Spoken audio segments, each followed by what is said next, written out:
And we are back, ladies and gentlemen, for more. This is part two for Otaku Cafe, because this is now time for the award. Sorry, not the awards, the top 10 for summer, some honorable mentions, and then we're going to close out with our fall watch list. So it's been a long day. We had a lot of awards to give out. A lot of deserving winners, some questionable, some we had to switch around. But we are here to discuss all of these things. Gentlemen, are you ready to begin? Yes. Yeah. Yeah. All right, as always, we are going to start with our honorable mentions. So, Chris, honorable mention number 3. I honestly suck at picking honorable mentions and all that shit just because I like my top 10, but this one was hard for the honorable mentions. So I sort of want to do something different where I do recommendations just because uh I get to talk about shows that I watched. Okay. There's 13 is going to be like a dishonorable mention where recommendation where I'd be like, hey, watch the show because yeah.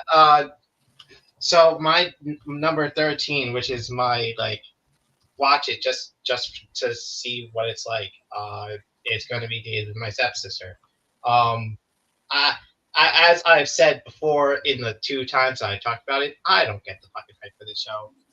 But people love it.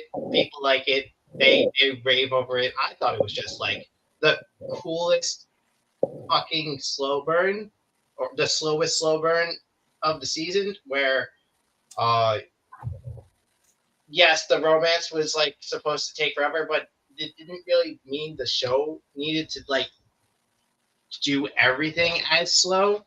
There was too many moments where nothing was happening, where they spent too much time on scenes, and I didn't like the characters that much. The only time I actually was excited for this show was episode 9 or 10, when Saki was like, "Hey, I'm gonna stop feeling feelings for my stepbrother," and main character is like, "Hey, I'm gonna start feeling feelings for my stepsister," and they threw that away the next episode.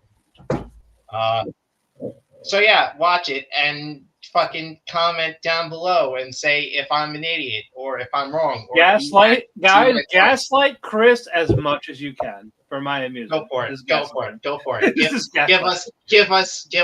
That's what Cat does to you. So I was like, this is hilarious. Yes. Starman, honorable mention number 3.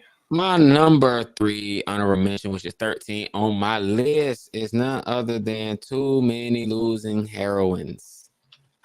Too Many Losing Heroines had to be mentioned. It's one of those shows that I think when I'm watching MAL is ranked too high, but at the same time, this show gets a lot right, from the animation to actually just kind of flipping the trope on its head, where these girls just can't find love, and then you have some interesting, moments between the characters.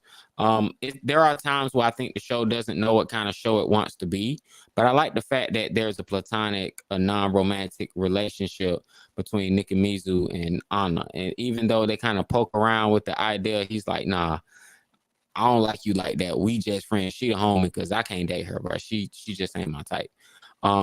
But what got me with the show is the best episodes. Ethan fucked me up, right? This is why I lose faith in what the shit he say sometimes, bro. Because he said towards the end the show started to dive, and I honestly was just like, bro, the last 2 episodes finally gave me the show that I wanted. The entire anime, I would tell anybody the best 2 episodes of the entire anime is episodes 11 and 12. The last 2 episodes. 11, yes. So, I'm against it. The last two episodes of the show are the best episodes. They just by far none. Like, they're the best 2 to me. But shout out to boy who's trying to find, the best water in school, man. But that's my number 13. Okay. Even? It was also losing heroines, and this is between this and Atri. And Matt, you convinced me to drop Atri based off of our conversation way back about 3.5 hours ago. But I chose losing heroines because when it was all said and done, yes, the animation was good. Yes, I thought Nukamizu. No, I didn't. Nukamizu's a putz. I didn't like Nukamizu. Nukamizu's a putz. He is a good supporting boy in terms of everything that I mentioned previously when I gave him the award. But as an MC, I think he's a putz. Hated Anna. She provided nothing for me except consistent annoyance. I didn't like Komari at first because I don't like characters. Admittedly, I don't like characters that have stunted social development to that degree. But over the course of the season, Komari definitely warmed up to me. Lemon is Lemon. I love Lemon for what it was, even though she didn't really add a hell of a lot other than like cute dark girl with tan lines. I still liked her from that degree a lot more than I liked Anna. I agree with Starman's point in terms of episode 11 being the best episode of the series, and that is a great selling point for the series as a whole to what it could have been. I hated episode 12. It just pissed me off. Anna just pissed me the fuck off. I hated it. I dropped it. Literally, you want to know something? When this show first started, I'll be honest with you guys, I had it as high as I think 4 or 6. I don't remember exactly. But through like I think half the season, I had it somewhere between 4 and 6. And then each week it just and then it just dropped and dropped. And then by episode 12, I was fed up with it. I hated episode 12. I'm not a fan of it. Starman and I will perpetually disagree on episode 12. I agree though, episode 11 was the best. But in any case, good animation, decent storytelling, definitely should have been better. I agree with Starman. I don't get the hype. I don't get where in God's green creation this is an 8 out of 10. Where is this a 4.25 or 4.5 out of 5? Where? I don't this shit is almost 9. This is top 5. This is one of the top 5 shows of the season. Where? At what point did we get that? I think by being original, really getting outside the box and really just giving you a show with all the main characters are women. And I think that's where it went left for you. And I completely understand. I don't hate that. No, I don't hate that. It's just, it's funny, but I don't hate that. I don't hate that. He's like, down with feminism.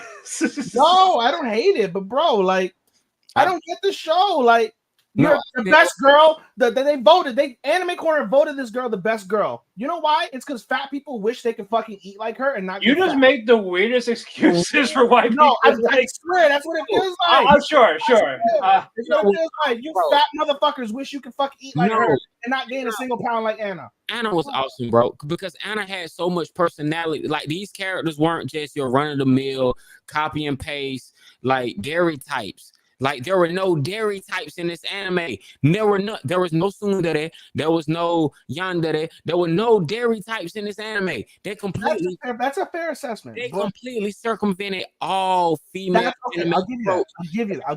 Female character was nuanced, and every relationship was like different. These girls just wanted relationship. It didn't become the anime I wanted, but by the end, once they kind of got the juggling act about the literature club thing underway, and we actually got this get them stand. That's why I like 12, because in episode 12, bro, Anna taking these shots with her phone, and you about to have me bump this shit up now that I'm talking about it. But Anna taking the shots with her phone, and we get to see the Samsung and the iPhone picture. We get to see the filters. We get to see the one, but just them doing things like that, and then we get the Lulu. I hate the Lulu women. All right, Matt, you next, because I'm not gonna spend 20 minutes. No, this is what we're gonna talk about. We said from the jump, this is gonna be it. I'll even put this motherfucker back on my list so we can have this goddamn conversation. Talk to me, motherfucker. You didn't have to. You just chose violence. You chose violence this morning. No, I chose it because it was slightly better than Atri. I really wanted to give it to Atri. I was like, this is making a great comeback, but I just didn't. It didn't quite get there. For its category, Losing Heroines is at the top of its category. Unfortunately for me, the reason why I said 13, because it was stacked against a lot of good sequels and some pretty dope entries that I feel like they were more easily recommended. This one is cool. It's a cool 3 out of 5 for me. It just wasn't an 8. It's a 3 out of 5 for me. That's why I landed in I gave it a 6, I think, on Mal. I gave it a 3 out of 5, but I gave it like a 6 on Mal. It met all my expectations. It just didn't exceed any. They didn't see nothing from me except animation. Great animation. All right, I'm sorry, Matt. I'm taking up your time. Go. It's okay. It's okay. My honorable mention number 3 is Isekai Suicide Squad. You know what? Writing wise for it, I really didn't like it. It's very cookie cutter in terms of an isekai. However, with the Suicide Squad characters, it's entertaining as hell. I liked the dynamics of a lot of people. I liked the chemistry with a lot of them. So just getting all of that and in a fantasy setting with all these characters and the fights weren't bad. The fights pretty good. Not gonna lie. Also like some of the designs, especially Joker. Joker's design in this is fucking fantastic. Um, yeah, I wish it could have been more for me to grade it higher, but for what it was as a test for anime in WWE, just violent entertainment. That's what you got, and it exceeded that. So good on them. But all right, honorable mention 2, Chris. This is my neutral recommendation. Uh, the only reason why it's not like higher on my list is because of how honestly, because of how short the episodes were, and I wanted more plot for these characters. It's gonna be Magical Girl and Evil Lieutenant. Um, I, I love this series. This was a good series, but like it needed more substance. Sorry, I missed it. What was it, But Chris? it's a good watch. My number 2 is or my base recommendation is Magical Girl and Evil Lieutenant. Okay. Starman. My honorable mention number 2 is going to be A Time I Got Reincarnated as a Slime. It was stacked. I really felt like this season got back to what made the slime interesting. It's a lot of world building. It never was the shonen series. It never was about him being a demon lord. But ever since they got the demon lord, everybody just got it in their head that this is supposed to be an action show. I'm judging it. I'm judging the overall season because I didn't judge the season. The first core. I gotta put them all together. So if I'm judging the second core entirely, this would actually be ranked higher. But it was a lot. It was a lot slow. I mean, it was a lot slower. There was a lot more talking, and but when they got to the festival arc, I was like, oh, the festival arc is dope. But building up to the festival arc, really trying to just get the world and get the politics and stuff together, it just always feels like an ongoing cast. And sometimes I question, maybe we ranked this show too high when it came out.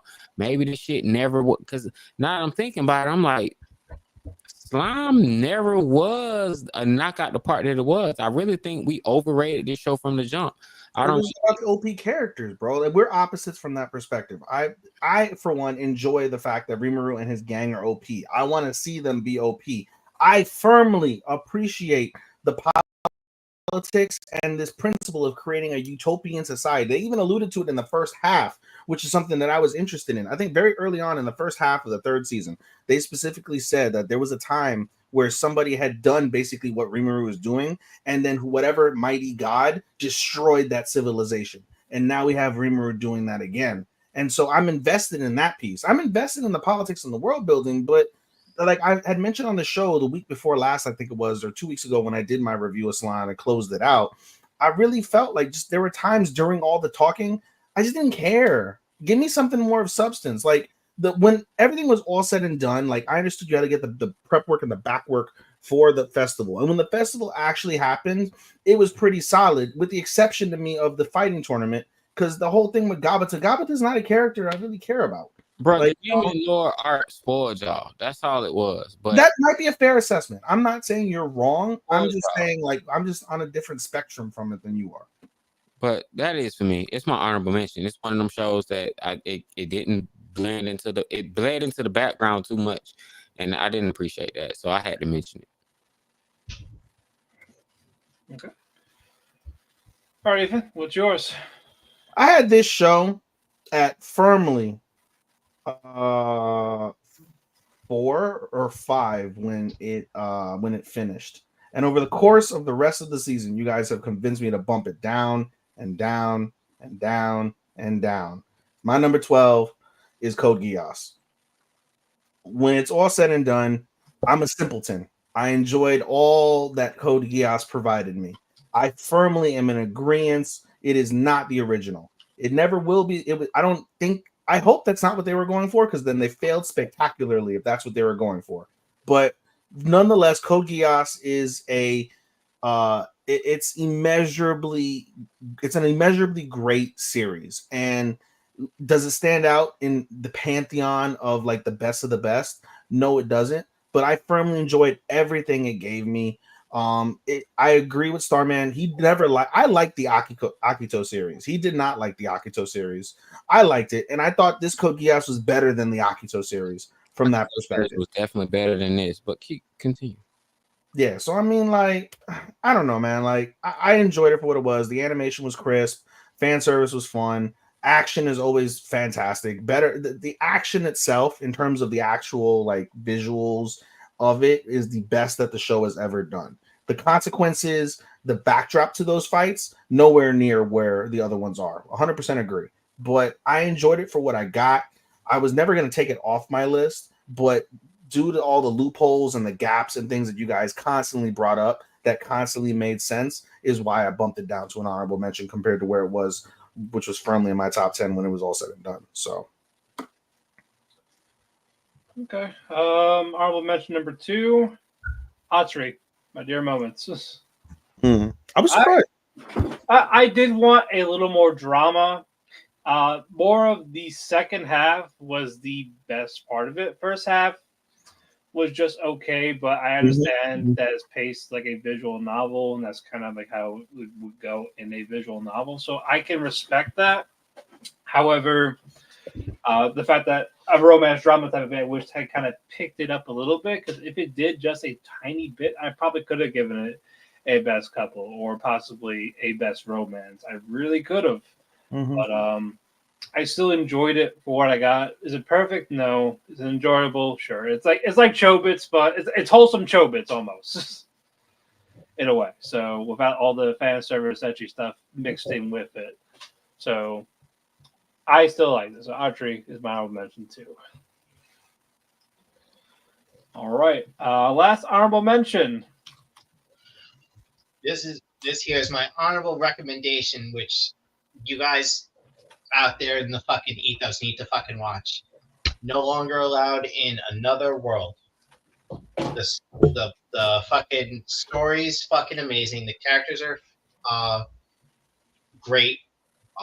Sensei is an amazing main character, and you're just gonna fucking fall in love with it. Okay. Starman? All right. Hold on. This is when the shit really, I gotta think about this. Because if I'm gonna do a swap, I need to do a swap now. I need to do a swap now. I really need to do a swap now. So what am I gonna do for a swap? Because I kind of feel like I need a swap here. Okay. Follow your heart, buddy. You said it never leaves you astray. Follow my heart. What is my last honorable mention? Clearly on this show, your heart can just be Delulu, since we are at times. So that's perfectly fine too. Well, Chris made an interesting point with something he said earlier, and I've been really thinking about it since he said it. Come back to me, and after Matt, I'm gonna close this one out because I need to think about this. Stephen? This was tough. This was literally between two yaoi anime. I chose for my number 1 honorable recommendation Twilight Out of Focus. Reality speaking, yaoi anime is not for as popular as it is. It's not for many of, especially Western audiences. I'd say it's not for everybody, right? Twilight Out of Focus is one of those where like the romance aspect from each of the three character couples, when it was all said and done, I thought was probably one of the best things they did. But Matt, to your point, when we discussed this several weeks ago, we didn't get enough shine, specifically on our premier couple at the early on, whose names I'm forgetting. I wanted more from the original couple, especially from the guy who had like an abused as a boyfriend, basically grooming him. It started, Second relationship, I love. The third one, I really didn't. Yeah. And the best relationship to me out of the two was Ichikawa and Jin. But I would have wanted more, especially with the shock value of the first 2 episodes. I raved about that to you, and I'm glad you don't hate watching this show. It didn't make my list, but I didn't hate it. Yeah, like you don't regret watching this show. Oh no, absolutely not. At least I'm appreciative of that. But to your point, I agree with you. I would have wanted more, especially with that shock value early on in the season from that piece. It does get props for the sexual aspect. Again, not for everybody's taste, but they did it tastefully. And I appreciated it from that front. And at the end of the day, to me, it's still, because I haven't watched many yaois, but I've watched a decent amount now. It's still up there as one of the better yaois that I've seen. Is it a Sasaki and Miyano? No. Is it an all-timer, like a given that I have yet to see? No. Or like a Yuri on Ice? No, I haven't seen that one either. But again, great things I've heard. So, but it's very serviceable from that perspective, and I enjoyed it. And like, it reminded me a lot of Horimiya. I noticed several shows nowadays are doing that Horimiya thing, like when the love blossoms, when you have that real intimate, like happy moment, you see the colors and the vibracity of everything. It really stands out, and they did that, and I love seeing stuff like that. So that was a kudos to that. Animation was solid. The story itself is just teen boys that haven't found love or were in fucked up situations find each other and they fuck. And simple enough. It's not world amazing, but it's cool. My final honorable mention is Losing Heroines. I actually had this at number 10, but I swapped it. This will be my only swap. I liked, again, if you take it in as more of a slice of life than a rom-com, it's a little more digestible.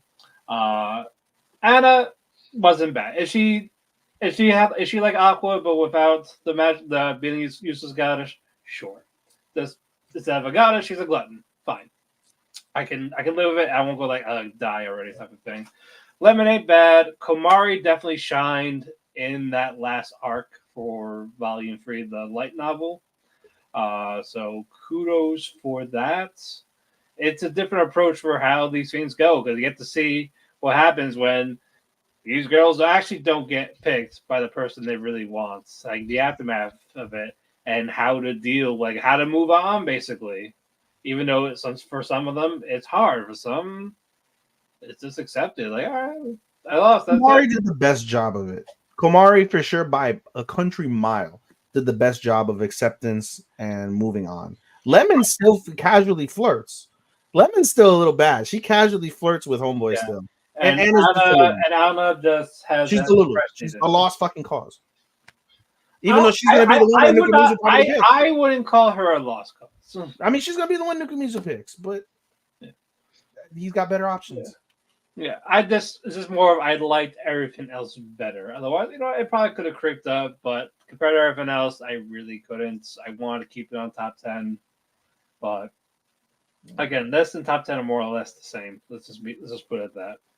Okay. Starman, what did you decide? I made my adjustment. And I kind of hated to do it, but it was just like it was so stacked. But this show, number 11 for me, my final recommendation is going to be No Longer Allowed in Another World. It made my initial 10, but I kind of thought about it. I did expect more. It didn't end. They kept the story going. I kind of really want to see what the story really goes. A lot of the episodes were like a lot of the copy and paste, but it kind of picked up towards the end. In the beginning, it's more or less it's still interesting, but it's one of those, they don't do anything in particularly well.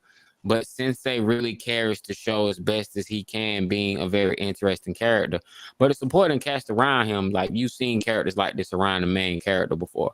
So it's one of those where if I follow my 3 rules of recommendations, which are how well was it produced? 2, how well can I recommend it? And 3, how much did I enjoy it? It kind of like it never peaks in either one of those areas. So that's why I had to give it number 11. Mm-hmm. My last honorable mention. Fair enough. Fair enough. Chris, number 10, lead us off. Here we go. The number 10, I'm giving this to VTuber Legend. Because while some people don't like enjoy part of the the littles and the all the different forms of degeneracy this show brings, I loved a lot of it, just not the littles. Littles is the only one I fucking despised. I loved basically how it portrayed the VTubers and the VTuber corporation, and it's not like fucking Kizuna Ai's fucking shitty ass idol anime, which was just them trying to make a VTuber series, but it was just about the singing and dancing. It was the idol part, not the VTuber part. And tried to get you to buy her crypto, or no, not her crypto. Her fucking what's the stupid fucking monkey called? Fuck, I can't remember. Whatever, her crypto. Yeah, I fucking loved it, and Aoyuki was a great protagonist. The other VTubers in the agency complimented her well, either trying to get to like break past her fucking degeneracy and make her more degenerate, or trying to reel her back on her alcoholism. But yeah, VTuber was great. Okay. Starman, number 10. All right, man. Let's get this top 10 underway, man. Top 10 was one of my favorites. I really enjoyed it. So what I will say about this show, I did give it a 3.5. That is because I did enjoy it. However, I enjoyed it more than I could probably recommend it, but I think they produced it really, really well. So with that being said, I'm talking about Mayo Naka Punch. Okay. I enjoyed my Naka Punch, man. Yeah, man. It's 3.5 out of 5. But definitely great cast of characters. Very fun to watch. It's top 10 of the season, in my opinion, coming in at number 10. Okay.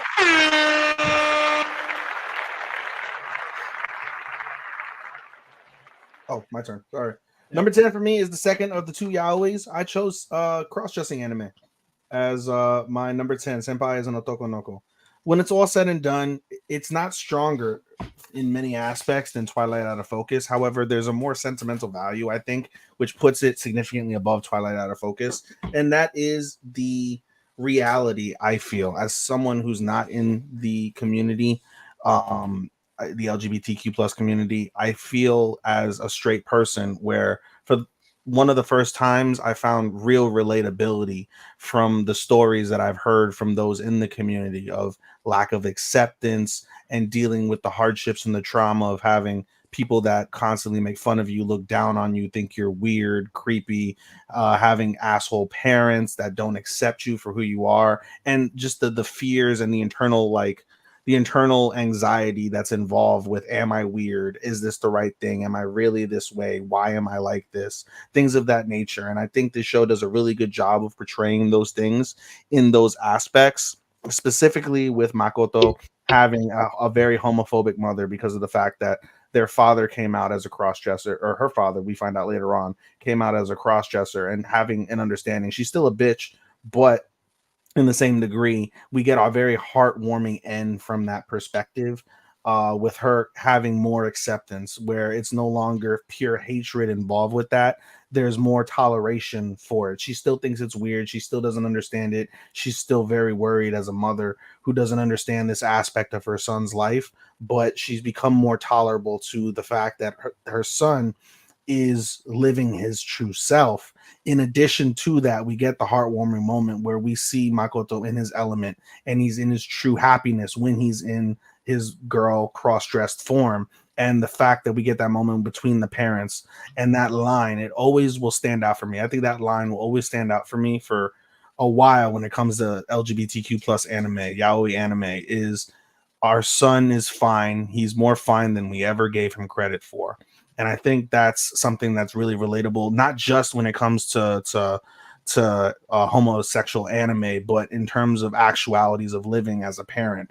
You know, you worry, you constantly have these fears, and you constantly project this self-image of what you want your children to be, instead of allowing themselves to express themselves in however manner they see fit, as long as it's appropriate, legal, and so forth and so on, right? Like the principle of accepting their happiness as their happiness, I think, is one of the biggest takeaways from this show, and something that I appreciated. The characters are fine, the musical composition was okay, animation was okay, but I think the overarching story surrounding those elements is really what takes this significantly above a Twilight Out of Focus or many other yaois that we see. We get a lot of romance with yaoi. We don't really get the actual reality of what it's like to be gay, to be trans, things of that nature. No, I haven't had these it's not thoughts. trans anime again. It's not. It's It's around. not even gay. It's not even yaoi. Again, I just my thought. Polygamy more or less, but Yeah, but in any case, I haven't had these like actual sentimental ideas since we had the trans episode in Wonder Egg Priority. That was a major, amazing episode from that piece. So I think, just overarching from my perspective, I think this is And if why. you want to cross dress, bro, we'll support you, man. I mean, like, No, I don't have any desire to look like a woman. I would be an ugly woman, but like, I'm just saying. like, bro, drag is an art form. he hates him so much. I'll become one myself. No, there's bro. I'll be honest. I'm Jeremy. honest on the air, bro. There are certain trans women and cross-dress women. Like, God made a mistake. He should have made you a woman, because you are a fine-looking person. Enter the drag race, bro. By all means, bro. No, I'm just saying, bro. Realistically speaking, like, that RuPaul's Drag Race has never been my type of thing whatsoever. I'm not a fan of that at all. But there are certain trans women, cross-dressed women, where you genuinely look at them, and you're like, wow, God made a mistake making you a man. You would have been a 9 out of 10 woman if you Bro, were. move on. You gonna get this whole pod canceled, dog. That's a personal belief, and that's a compliment. Oh, That's a compliment. Matt, I what's might your have just number? lost a Chad? lot of Republican What? Christians, but so be it. We don't. What's have your to number, argue. Chad? I'll wait till he's I'm done. I'm just saying. Mayonaka Punch. we're twinsies. Twinsies, probably the only time. We'll see. I tried to give a heartfully like idea on this, and it was just like went sideways. But it's also you, so that's why I was like, yeah, we gotta mute you. Ethan, boy. I don't feel I said anything bad. I just lost a bunch of like hardcore Republican Christians. Meh. I mean, that's fine. I don't fucking care about that, but still. Did I say anything offensive, Matt, to the community at all? I was like, let's get the shows correct of what's what. To me, it really okay, it's not trans by definition, but it felt like that to me. Like, he's That's like, the thing. The West likes to do that, and I get it. It gets something to relate to, you understand, but it's not. Even people from Japan who make these, like, hey, it's not that. Stop making it that. A cross-dressing culture doesn't automatically equal trans. he's like, I don't want to live as a boy. So like, but he doesn't want to live as a girl. No, he says he wants to be a boy. He's a boy who loves cute things. Yeah, and that's totally fine. He never said, I want to be a boy that likes cute things. He said, I am a boy that likes cute things, but I don't want to live as a boy or a girl. Literal verbatim. He said, I don't want to live as a boy or a girl. I want to live as myself. That is That's a verbatim fine, quote but from he's the- not saying he still identifies as one. That's the difference. It's not identify as a woman. You know what? I can't wait till we get to the end of this season, this current upcoming season, because I can't wait for Ethan's horrible Rama 1/2 tape. For what? Fuck. That's right. That's right. Wait for his Ranma tape. Listen, I saw episode 1 and I liked it. It was hilarious. Baby, I'm ready for your seasonal Rama tape. Yeah. Okay. I'll be on the lookout. But yeah, there's not much to add with Mayonaka Punch. It's just entertaining. Nothing great or something really to write home about, but it was still fun. I like the characters, like the concept of this, again, vampires doing YouTube type of thing. Yuki being like the strict and type of thing. They find out she's also a fucking video game streamer on top of it. I wish we saw a mother though. That's probably one of my takeaways. I wish we saw the actual mother at the end of the finale. Like, come on. Sean, why you got your forehead on the camera, bro? He's messing with something. I was doing some stuff on my computer, bro. My forehead gorgeous. You don't see, bro. I do Korean stuff, bro. You make it. You running Stephen A. Smith. Give him a run for his money on that, bro. Bro. I don't care, bro. I got glass skin. You better act right. I didn't say your skin was bad. I just said your forehead was just all screen. I know. You're welcome. Yeah, you gotta look at it. Pucker up. Just pucker out the kiss of the head. What is in my eye? I wish I had a permanent marker. I'd be able to draw anything on that.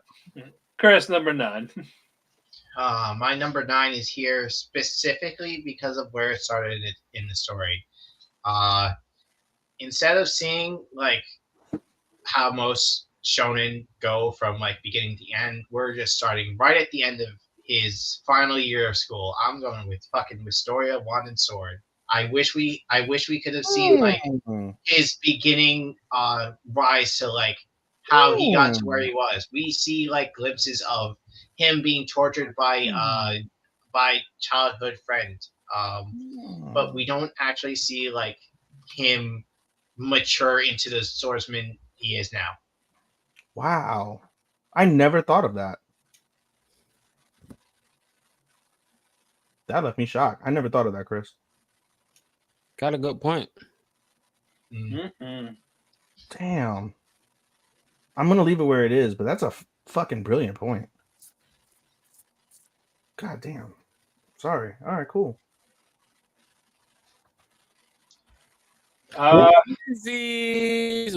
Wisteria, Wand and Sword. That's my number 9, bro. For the exact. Damn. I mean, the animation was good, but like I have different reasons. Wand and Sword for me was bro, outside of Will being just a combination of two characters that I do think are awesome. Will wasn't an interesting enough main character for me. It was just like, yeah, what you do is awesome, but you're a pushover. You still are getting like, bro, you can't come in second place in this tournament and everybody's still calling you out your name and then it's just so many open questions. My issue with Wand and Sword, it should have been 2 cores. It should have been back-to-back cores. It should have been 24 episodes. You can't give me 12. And even though you announced the season 2, you didn't say when. So this is one of them shows that you can't do 12 episodes and think this is going to be okay. You need to give me more. It's just like, I feel like from where they started to where they finished, pacing aside, it needed more episodes than just 12 to really give this story something to chew on. Ethan? Damn. Good stuff. I have to edit my review on that. Anyway, my number 9. I don't know where Starman has ranked this, if he has ranked this. I assume he has ranked this. I'm still here. I'm listening. I have to go grab some eye drops. Go ahead. I gave it to Indivisible by Twins. I gave it to Indivisible by Twins. Ew. When it's all said, ew. When it's all said and done with Indivisible by Twins, it is messy, it is cringe, it is supremely toxic, but goddamn, was it entertaining? It was entertaining. Girlfriend. Huh? It's not Domestic Girlfriend. That is the messiest you will ever see a love triangle be. I believe you. It's on my to watch list. I have not watched it yet, but I believe you. But for what I have seen, like I said, when it's all said and done, it was entertaining. It was hilarious. The professor and all the, you know what really made this show really was all the other auxiliary characters. All those other auxiliary characters, I think, saved the show from where it was. I like Naori and I like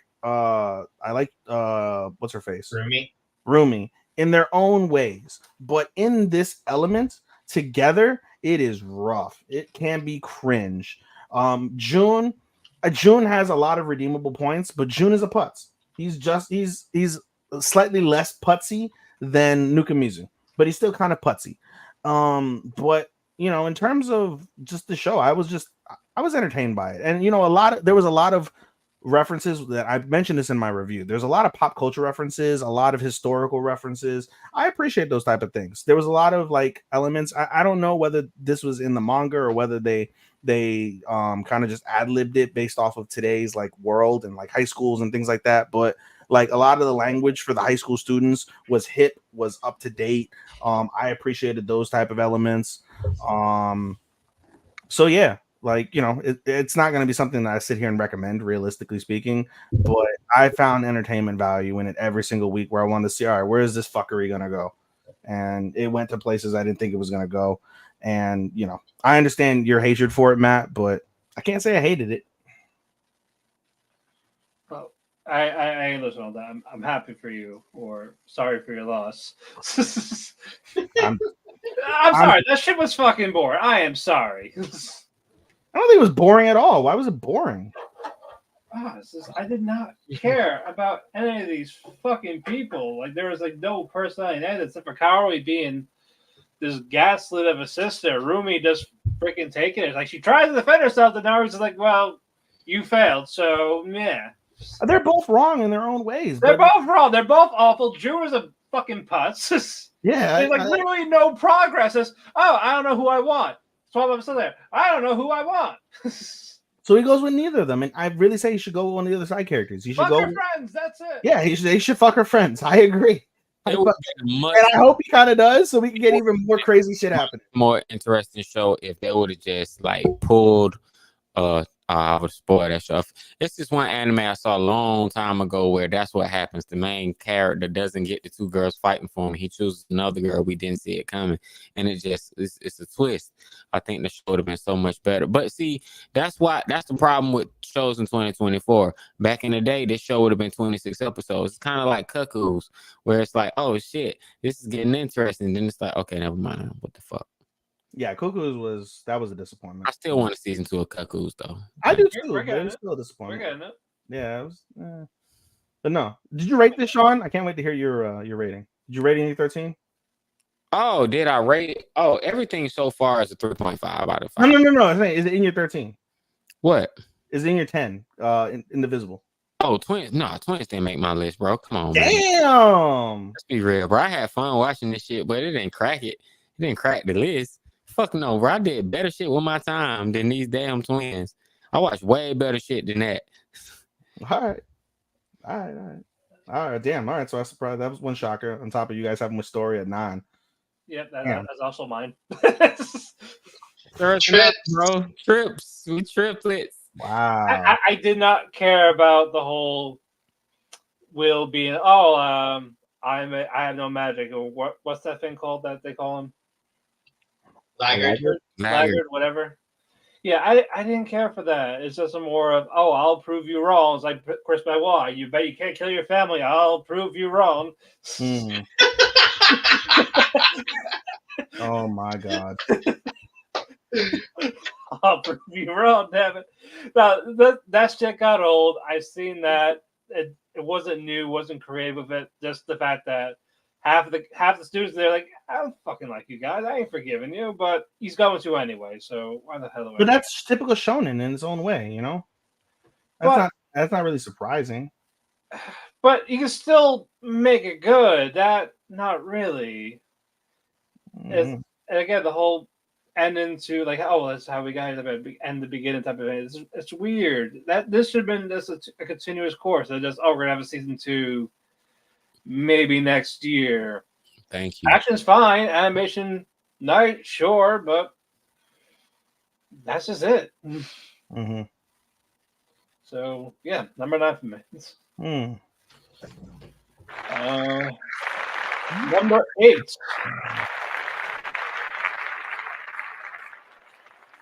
Yeah, I'm surprised I have this fucking low on my list.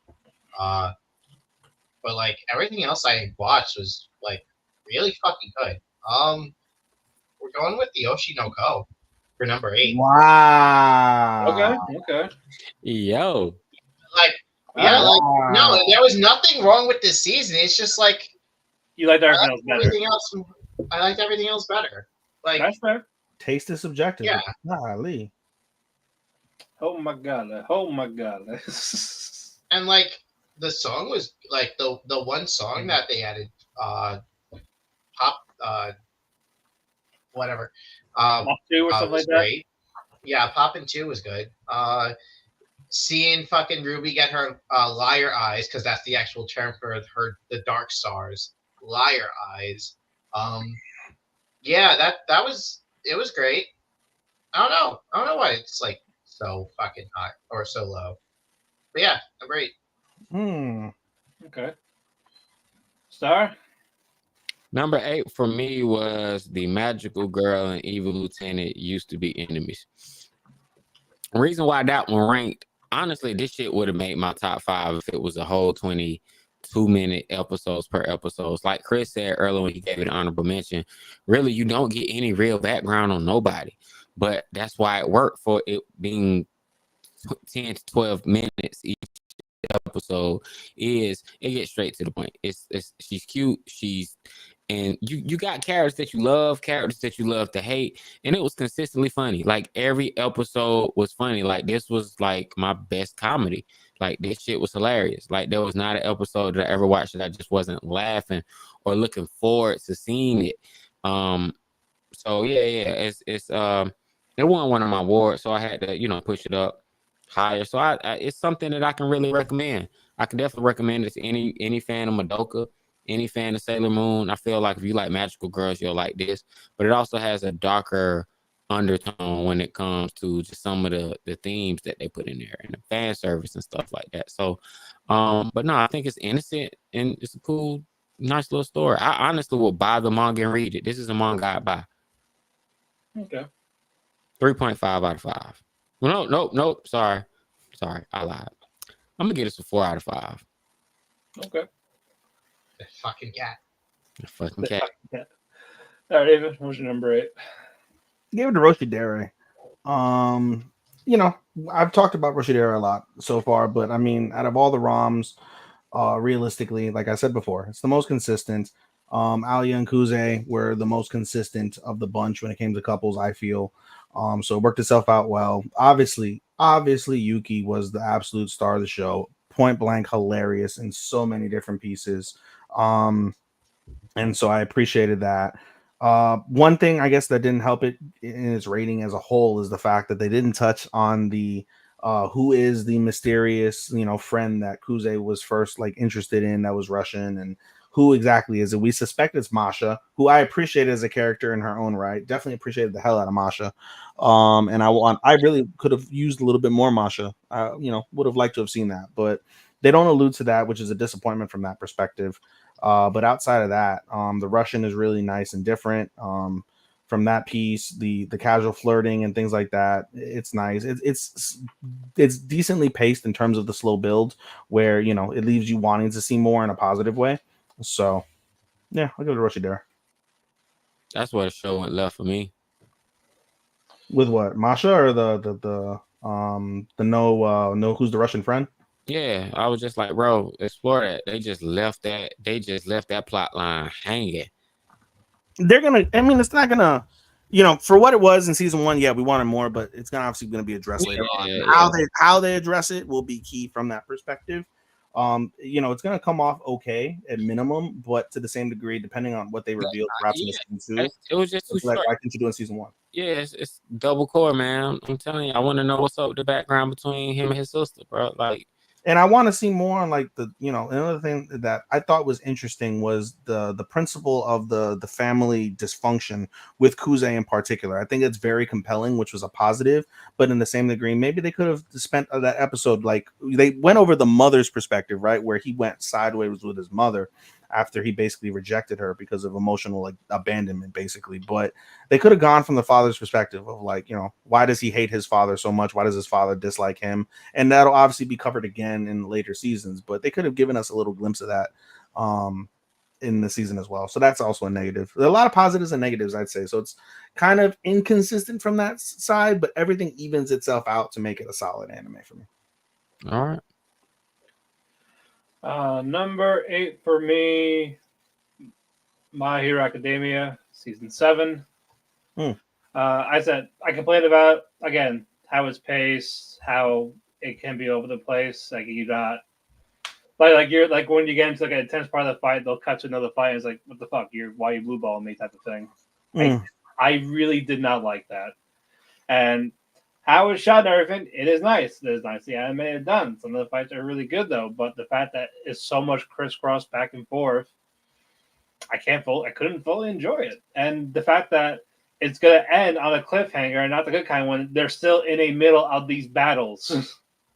So I'm sorry, that's a turnoff. So I would have rated, I'm probably gonna give it another grade up, but I'm only put it up here because of how some of the fights were and how those were animated, especially the one with Endeavor and Dobby. I like that nice conclusion. I know you Gentle criminal.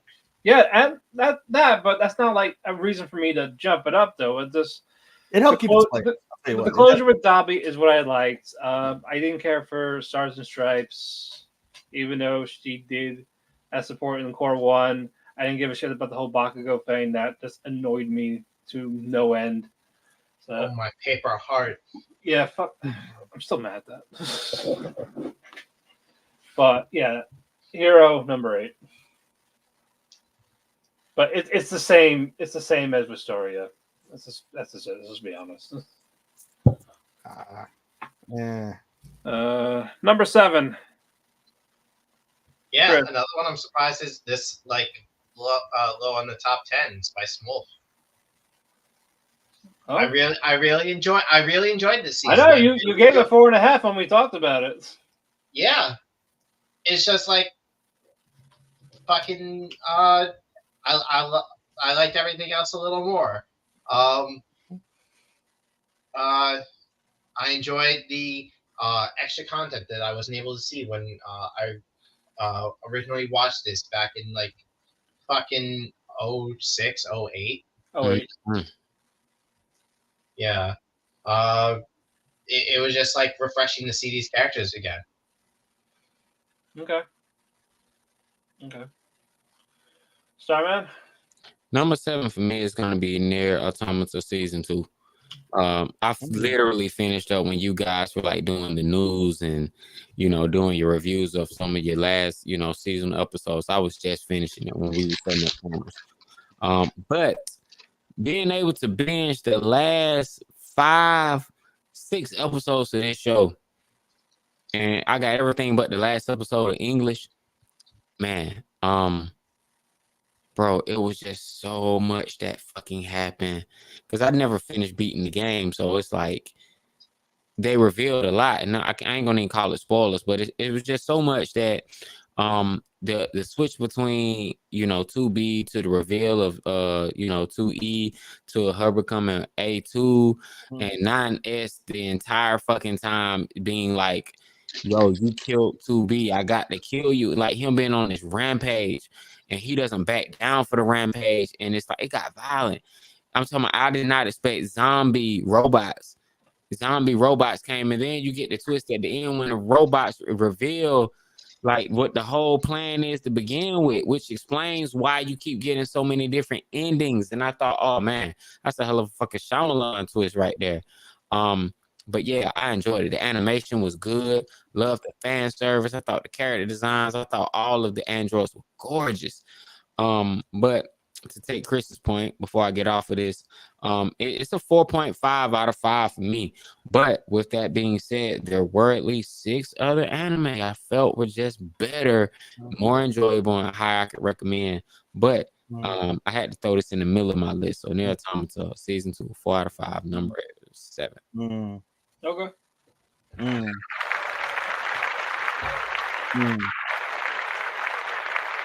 Before I qualify, my number 7 upwards are all 4s at minimum.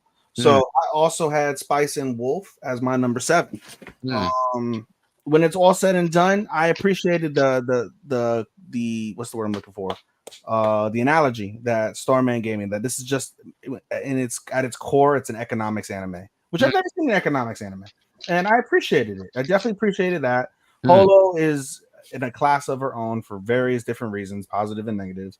Kraft, like I said, I gave him best boy. Like I appreciated everything that he went through and all the ways that he got out of stuff and how he's able to deal with Holo and his growth. Same thing with Holo as well. You know, Holo had a lot of growth. That's the thing. There's a lot of growth in this season. As someone who never saw the original, I thoroughly enjoyed the pieces. There was a good bit of drama. The animation was solid. The musical composition was underrated, I think. I think it had really good musical composition that fit the times, fit the imagery, fit the tone of the show. And I thought that was really well done. And over the course of a 24 episode season, I felt like it firmly deserved a place in the top 10 because of the fact that we got quality. There was really nothing in this show that made me like, meh, that was okay. Like, it was mid. Like, there was nothing I got that whatsoever. Didn't get that feeling once in 24 episodes, which is a really solid, what's it called? Reality when you think of a show where you didn't get a mid episode throughout the entire season. So I appreciated it very much. I firmly look forward to season 2. And yeah, just to everybody's point, at this stage, and I think I could talk for the conglomerate where we rank the shows, as much as it may shock us one way or the other. Clearly, there's a line in the sand where we just enjoyed other stuff more than what it is, and there's nothing that's a negative connotation to that reality. It's just, you know, different tastes and different enjoyments, but it's not to say that it was unenjoyable or less than any of the other shows. So, okay, that's fair. Hold on, we got a comment here. Number 7. Obium Man. But yeah, number 7 for me, dear friend Nokotan. Huh. I really liked it. I didn't take it seriously because a lot of people did. They were expecting something completely different, and that's really their fault. I really shouldn't have to hold your hand on something that is just what it is meant to be. A brain rot anime. It's a fucking Nichijou thing. There's complaints. There's a lot of complaints. I understand it. But if you just take this way too seriously, you're just looking at it wrong. Like, it's just mindless fun. That's exactly what it came out to do. And that is what I got. As that is how I took it. It wasn't going to be like this avant-garde, deep, funny thing. It's stupid. We know it's stupid. That's the point. No fun police here. I know. Fuck you and your. I know you're like fuck you and your fun. Basically, that's what I'm saying to you. Yeah, I don't care. Fuck you. You hate fun. I know that. But no, again, I was entertained.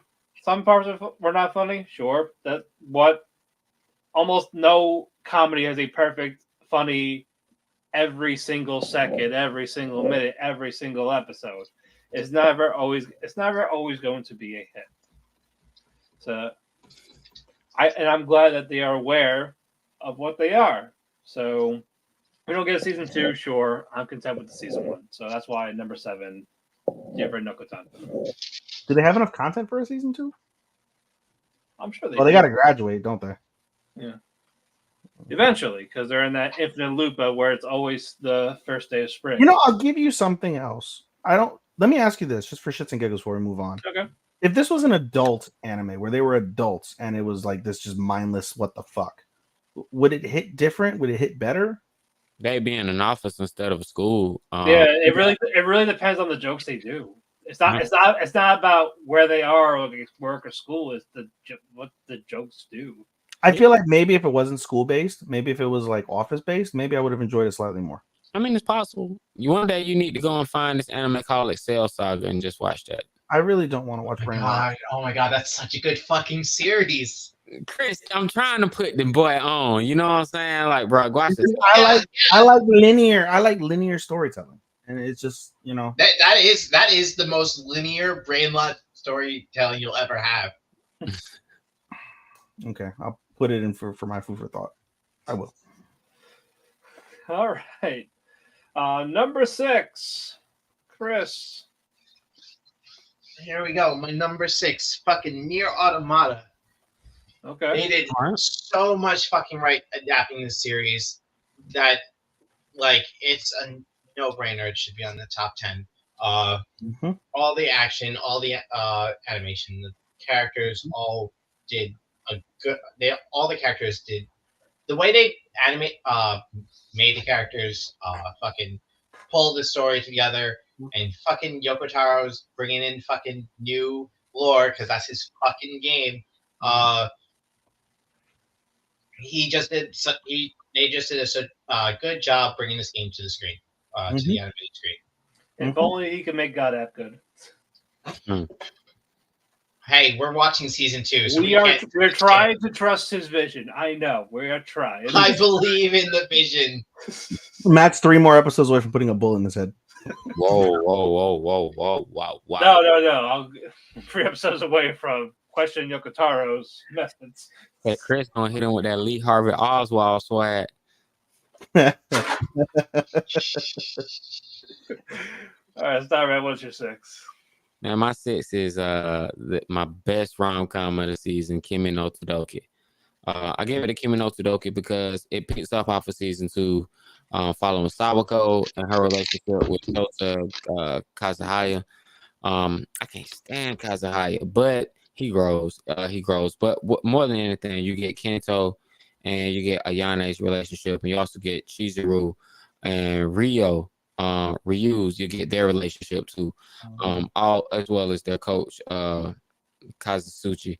He's still like just a crazy ass motherfucker. But you get so many of these characters, and they're just intertwined in daily school life and really just trying to figure out their relationships. I feel like this was the trendsetter for a lot of rom-com tropes for the past decade. Came from this anime, and this blueprint can be felt even now. And I think when you watch it, you really see that, damn, everybody borrowed something from this show.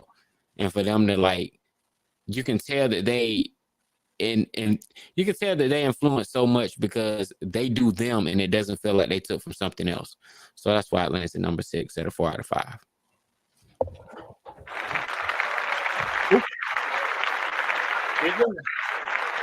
A little bit higher than you, Matt, but I put My Hero Academia as my number 6.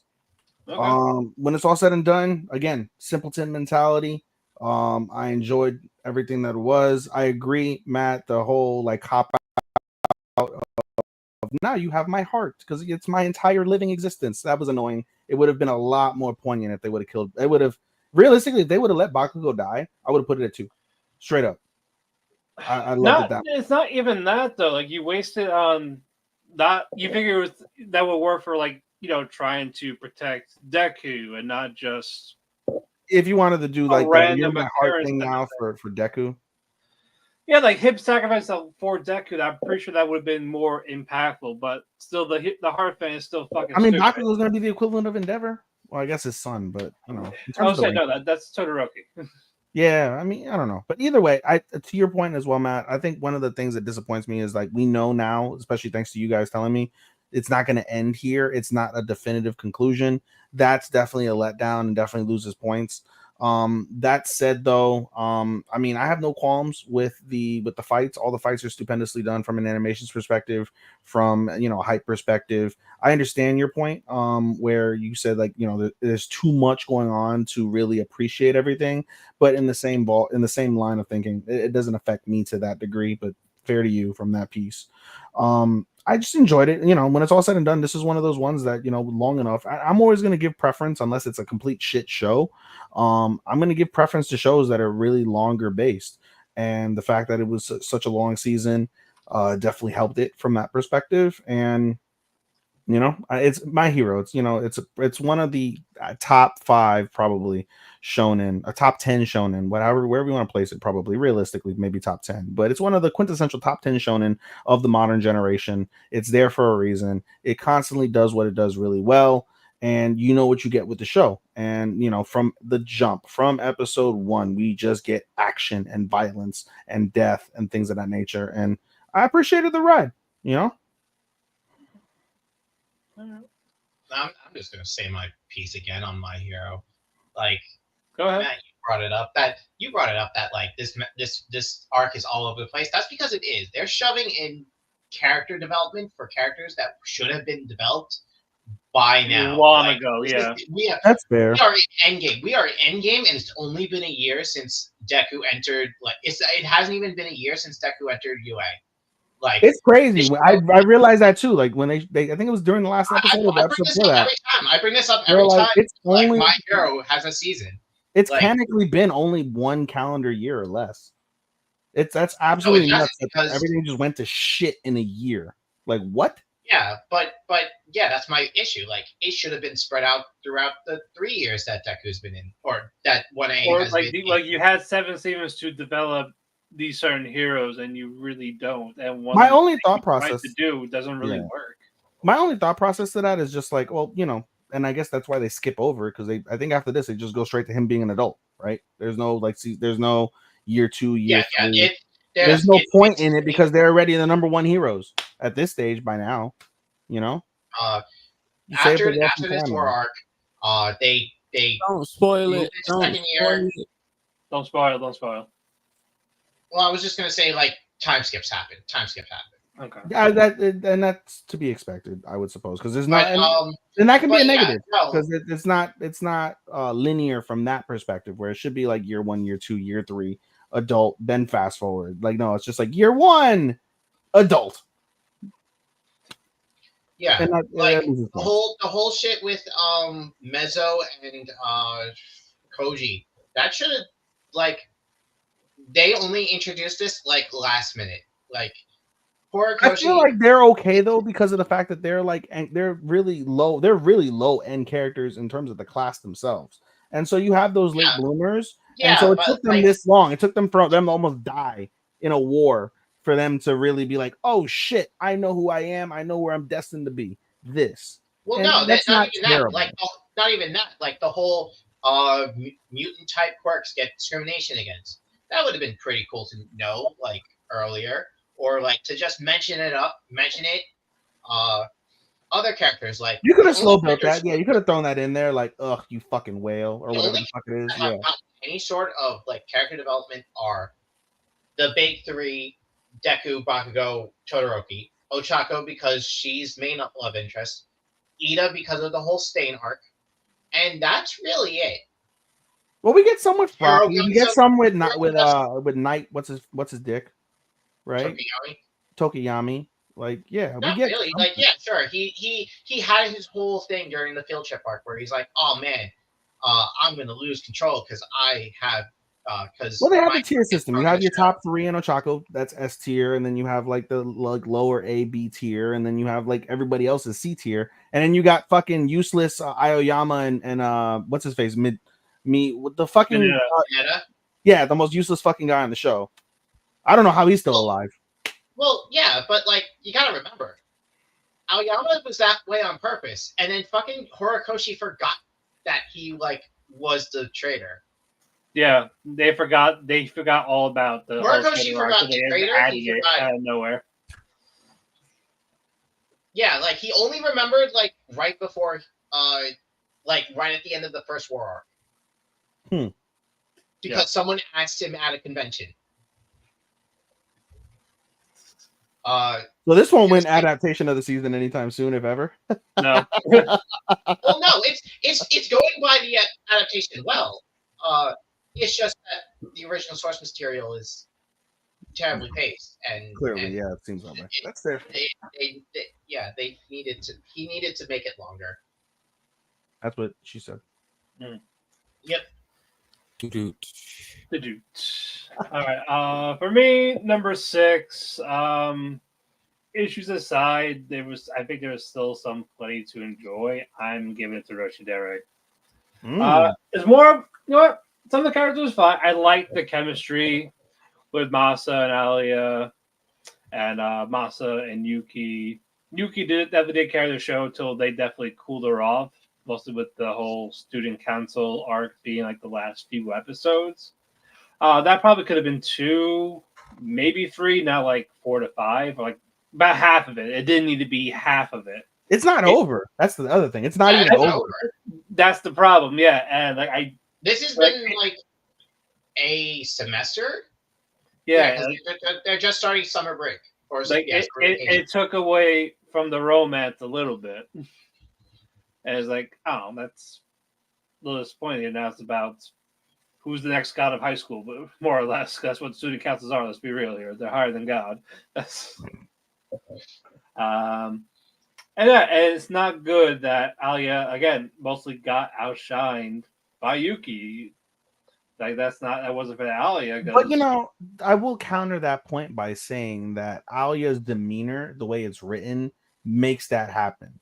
And we get a double-edged sword, which is appreciated, where Yuki is basically she's two-faced. She's crazy, absolute batshit, like what's it called, brother syndrome with her brother when they're in private, but no one knows outside of Ayano that they're siblings in their actual lives, their day-to-days in which they spend the majority of their time, which is in school. On top of that, because like I said, because of Alia being timid, quiet, cold, she's not written in that way to overshadow someone with such a vibrant like existence like Yuki. So I don't perceive that as too much of a negative. That's just the way that I perceive the characters. Well, if it keeps happening, it's gonna be a problem. And Matt, to go further into like your point about the student council taking most of the thing, I'm just gonna like go into my bit because this is my number 5. It helps, like Alia basically pulls him in out of the shadows where he usually stays. Like if you remember, during the junior high elections, Kuze didn't do anything. He just stayed in the back and did what like was needed. He didn't take the spotlight. Alia's like through her crush of him is like getting him to like. She made him a main character. And yeah. He just wanted to be Sid from MS and Shadow. Without the psychopath. Or maybe a little psychopath. But yeah, another reason why I put this at number 5 is like I typically hate the tsundere fucking trope, like character trope. I think that like most of them need to like go to therapy. Cool down. Issues. Yes, they're like overly violent issues. Taiga, Louise from fucking Taiga from Toradora, Louise from Familia Zero. Yeah, that one. Fucking they need to just like not be violent. Just have them be like snappy and blunt and like just like or kind of witty, but yeah. With Alia, like she takes her like anger when Kuze does something stupid, and then like just uses her Russian to like get him to screws out Russian, yeah. But Kuze gets even by pulling pranks on her, like with the salsa and the sauce, and yeah. like he hates the salsa was Yuki. The salsa was Yuki. Yuki fucks with her. Yeah, but what's his face? Kuze did it too with the soup or whatever it was when they were discussing the student council when they had the meeting at the thing and he ordered it and Alia's like, I'm not a bitch, and he's like, are you sure you're not?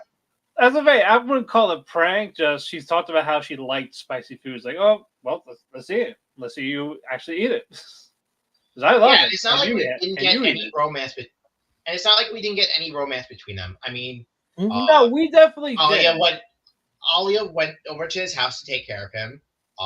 They flirt constantly. Kuze not so much because it would reveal that he understands exactly everything she says. But like, yeah, it's taking its time. It's not like nothing's happening. It's not like this slow burn anime is nothing's happening during it. Everything's happening. Like there was progress, unlike Heroines, unlike Divisible, unlike Days. I'll give that over to it. Was it had more progression. Yeah. Also, I was saying I like these. It's nice that I like the colors of it, especially with how they present Alia. Again, yeah, very gorgeous.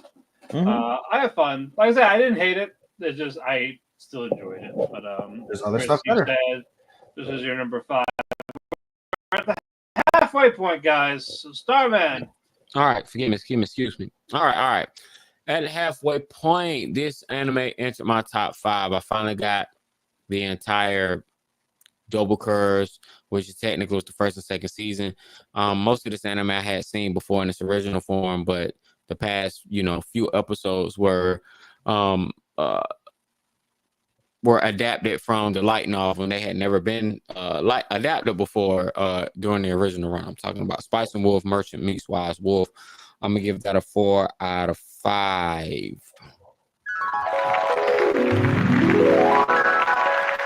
You wanna go in? I normally go in. Spice has been your baby. But I ain't gonna lie, bro. The last 10 minutes kind of drained me, boy. So I just had to move it on to the next. All right. I'm used to being up, so I get it. All right, number 5 for me. Elusive Samurai. Elusive Samurai made my top 5. When it was all said and done, visuals, animation, stupendous. Tokiyuki, endearing. The Elusive Squad, incredible and exciting. The antagonist, if it wasn't for the fact I hate Rahel, would be up there as well for an antagonist. But Matt and I discussed this, I think, last week or 2 weeks ago. We would have wanted more of him. Had we had more consistency with him appearing and doing stuff, he would have probably easily won antagonist as far as we're concerned, I venture to say. So a little bit of a disappointment from that perspective, but nonetheless, firmly, absolutely looking forward to a season 2. And this was one of my other surprises of the season, realistically speaking. This is another one that I didn't have on my docket, but you, Starman, and Matt in particular, and I think Chris mentioned it as well too. Like, y'all three basically told me, like, yo, if you're gonna pick up a show, pick up Elusive. And I dropped Autry at the time to pick up Elusive. And I firmly am appreciative that I did that, because this was really, really, really one of the better surprises. The gore, the all that, just great. Loved it. Okay, number 5 for me, since we are at that halfway point, Spice and Wolf. Oh, twinsies. I regret not watching the original when it happened. However, the fact that I got to see the reboot, I'm very glad I did. Mm-hmm. I love Lawrence and Hollow together. I like the adventure feel of it. Mm-hmm. Action is not a main thing, nor it didn't need to be, but you still had like a riot or stuff like that, or take someone down. Stuff like that, it worked, and you got Hollow turn to Wolf a couple of times, but when it felt like it was needed to progress the story or progress a character, and I appreciate all that. The musical composition for it is also beautiful as well, nicely animated, and I'm very excited for season 2. So, to use a wrestling reference, Matt, they booked Holo as an attraction and didn't overexpose her. And exactly. And and she got over with the charm, sass, whatever you want to call it. That's how she got over for the most part. Just her turn to the wolf for those certain scenes was just a nice bonus. It wasn't the whole story, which that's what I appreciated for that. It was badass and elegant. Exactly, 100%. So yeah, that's why I welcome it into the top 5 for the summer of 2024. Also, before we continue, I love the loop on thing behind you, stars. Yeah, I didn't look at it. So I was like, wait, hold on. That's the soundtrack. The vinyl, right? Nice. That's awesome. Yeah, and I see Samurai Shampoo next to it too. That's awesome. All right, number 4, Chris. My number 4 is Elusive Samurai. I love a good revenge story. Tokiyuki pretty much coming back from the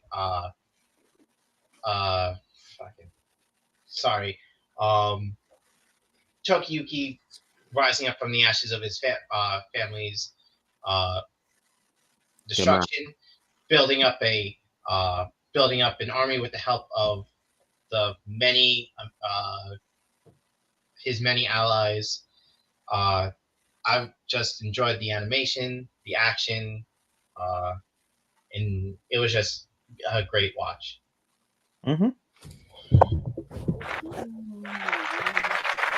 Yeah, my tired level is being asleep. I only got 4 hours of sleep last night. Yeah, no, and I gotta get up at 5 to take Bash to work. I'm driving them around for most of the day. I'm the only one that's wide awake. Thank God for nicotine. Yeah. It works out here. All right. Starman, what you got for number 4? We're twinsies, man. Chris, Elusive Samurai is my number 4 for a lot of the same reasons, man. I love a good revenge story. The animation was on point. I still think that them horse episode was like, what the fuck is this shit? But they rebound real quick. They took a lot of chances, a lot of risks with the animation. It's not done. It's only getting started, and they announced the season 2. They did everything right. It's a 4 out of 5 for me. Mm.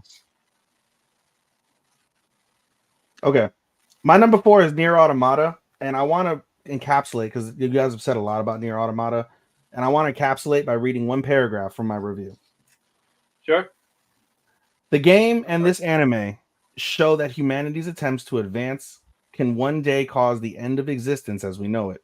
The story challenges the principal thought of the purpose of life, the boundary between that which is living versus that which is artificial, and the matriculation of those forces intertwining to form a new existence. The story challenges the boundaries of a limitless future, wrought with destroying the fabric of universal bounds and the roads which were paved by humanity and those which have yet to present themselves paved. In terms of such introspective thinking, the story in its back half really showed out and provided deep fodder for an intellectual discourse between folks who live within and who enjoy discussing those universal paradoxes society's begun to only scratch the surface of as our existence begins to probe the dangerous spectrum of AI in 2024.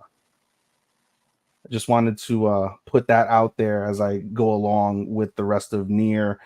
I was very critical of Nier in season 1. I didn't put it on my list. I, didn't get the hype behind it. Matt in particular was like, if they do it right in season 2, you'll like it. God damn, did they do it right? It was fucking awesome. This made me want to go and buy the fucking game.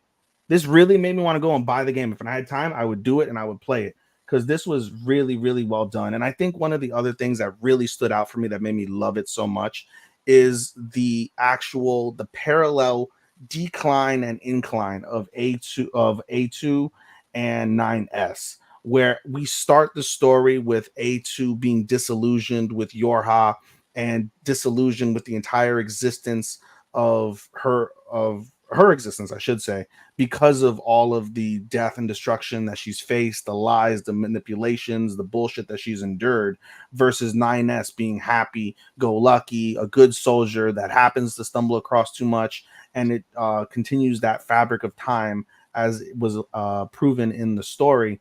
To see the 360 between, or the 180s, to see the 180s between them, where you see 9S over every single episode get more disgruntled, more batshit crazy as his obsessions continue to overflow, and you get A2 that continuously shows improvement, slowly gains those human characteristics that 2B and 9S so exuberantly exuded through those the seasons up until their deaths, up until the events that occurred.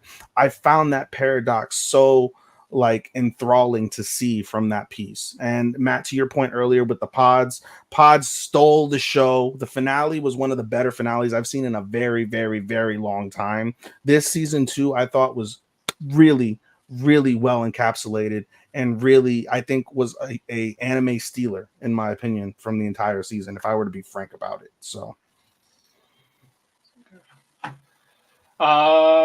number 4 for me is also Elusive Samurai. Peace. I had a lot of fun, beautifully animated. If I had to nitpick once, I feel like sometimes the comedy were at the wrong places. But for the most part, they did work. But there were some that didn't need to be there. But again, love enjoyable characters, love the action, love the animation. I like a good revenge story if done right. But it's just fun. It's just a fun little thing to watch. And I'm season 2. I'm ecstatic. There's really not much more to say because we talked about it throughout this and the awards. So just what more can we say? But yeah, Blue Samurai, 100% number 4. Chris, number 3. My number 3 is my best romance of the season, Pseudo Harem. The characters of Rin and Eiji have such a fucking great story together. I fucking love their interactions, their their relationship when it finally blossomed was great, even though even after AG graduated high school and went on to college, they still kept their relationship strong. And I sort of wish I kept these two as my couple, but it's whatever. During the end of the series, Rin has to make a choice between her relationship or her acting career, and the two of them managed to actually find a way to pull through and live together happily at the end. Okay.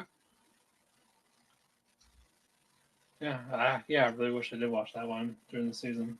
I could have got rid of Twinge. Yeah, man, that was a pretty good description of it. Like, dang, you know. He played an episode or two when we were at Dragon Con, and like I did pay attention. I did watch episode 1. But Star, you're number 3. Top 3. All right, we had the top 3 closest thing. Y'all done said a lot about it, but I can't let y'all get that shit off. My number 3 is My Hero Academia, and I questioned if we watched the same show, because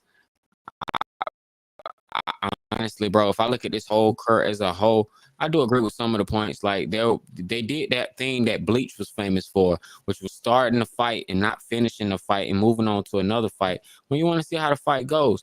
But with that said, a big plus was closing out the Todoroki fight, the Toya fight, the whole thing. That kept me on the edge of my seat. I did not know how that was going to go when he turned to this fire zombie and was going to blow up and kill everyone, his whole family.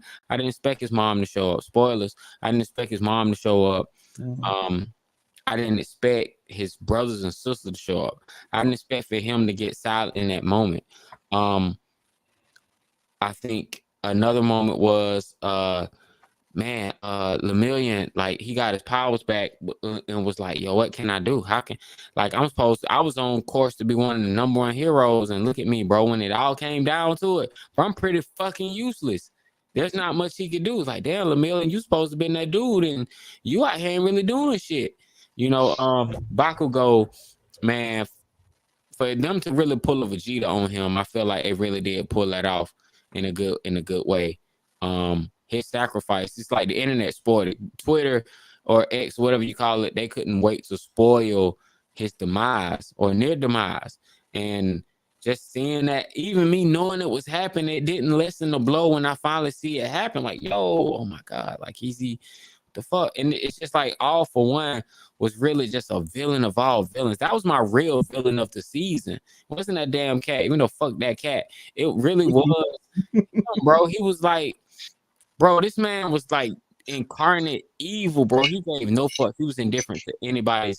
He just didn't care. He just wanted chaos.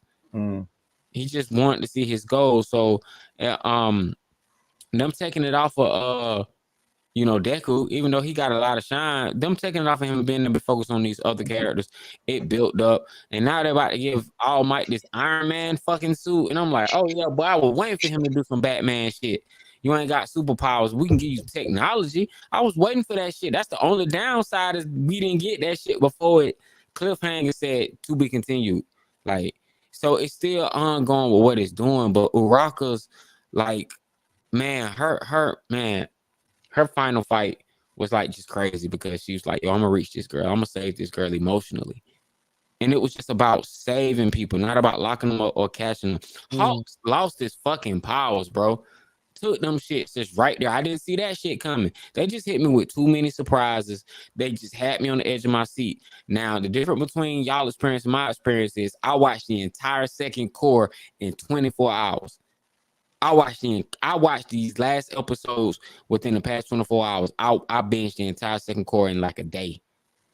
In a day, I watched every episode back to back to back to back to back to back.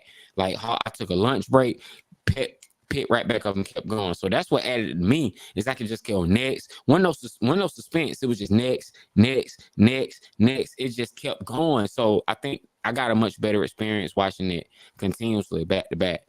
That makes sense. But because I had that great experience and it was dubbed, minus the last 2 episodes, man, that thing was a whole. It's still a 4 out of 5 for me. But I feel like they can close this thing out as long as the manga fans really shut the fuck up and don't try to spoil it for everybody. That's great. All right, Ethan, number 3. It's time to talk about Days with My Stepsister. I'm gonna preface this with 2 paragraphs this time from the review. Just keep it under 10 minutes. It won't be that long. We'll start here. Yes, here we go. Okay. The show does a unique job of providing time lapse as the show goes on, showing an almost daily progression from March until September. 6 months of cataloging feelings some may never fathom achieving. The ups and downs, the uncertainty, the angst, the depression, and anxiety, all captured between these 2 individuals.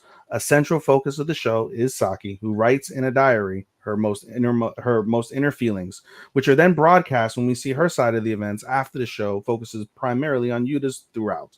The cinematic display for the season also stands out, as its tone almost in a motion picture-like setting as the daily scenes, both internal and external, flash through the screen, while an absolutely brilliant musical composition underscores every possible animation the anime gives the viewer. The animation focuses heavily on body language, providing the viewer with an even more empathetic response to the feelings conveyed.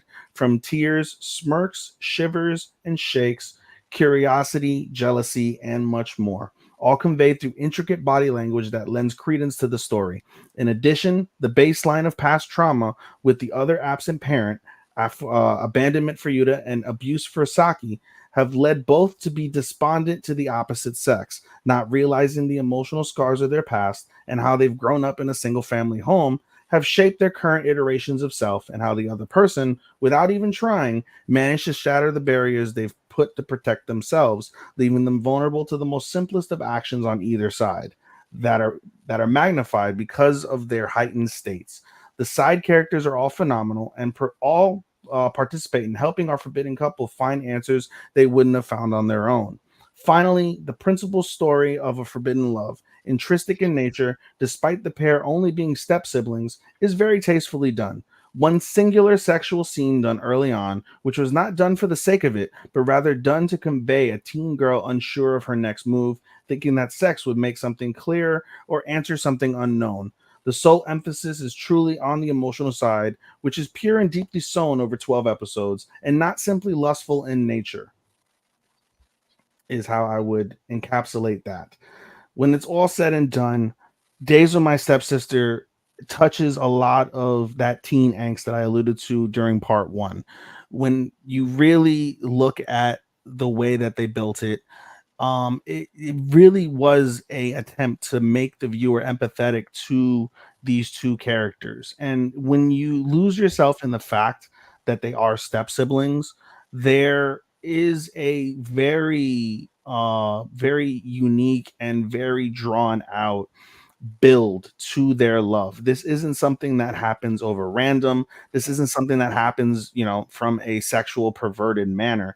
This is literally 2 broken souls that basically come together and find their ways, not only within like their personal feelings for in a romantic way, but in terms of their truest selves at their most vulnerable times as young adults, and how they're shaping themselves as they progress through their final year of high school.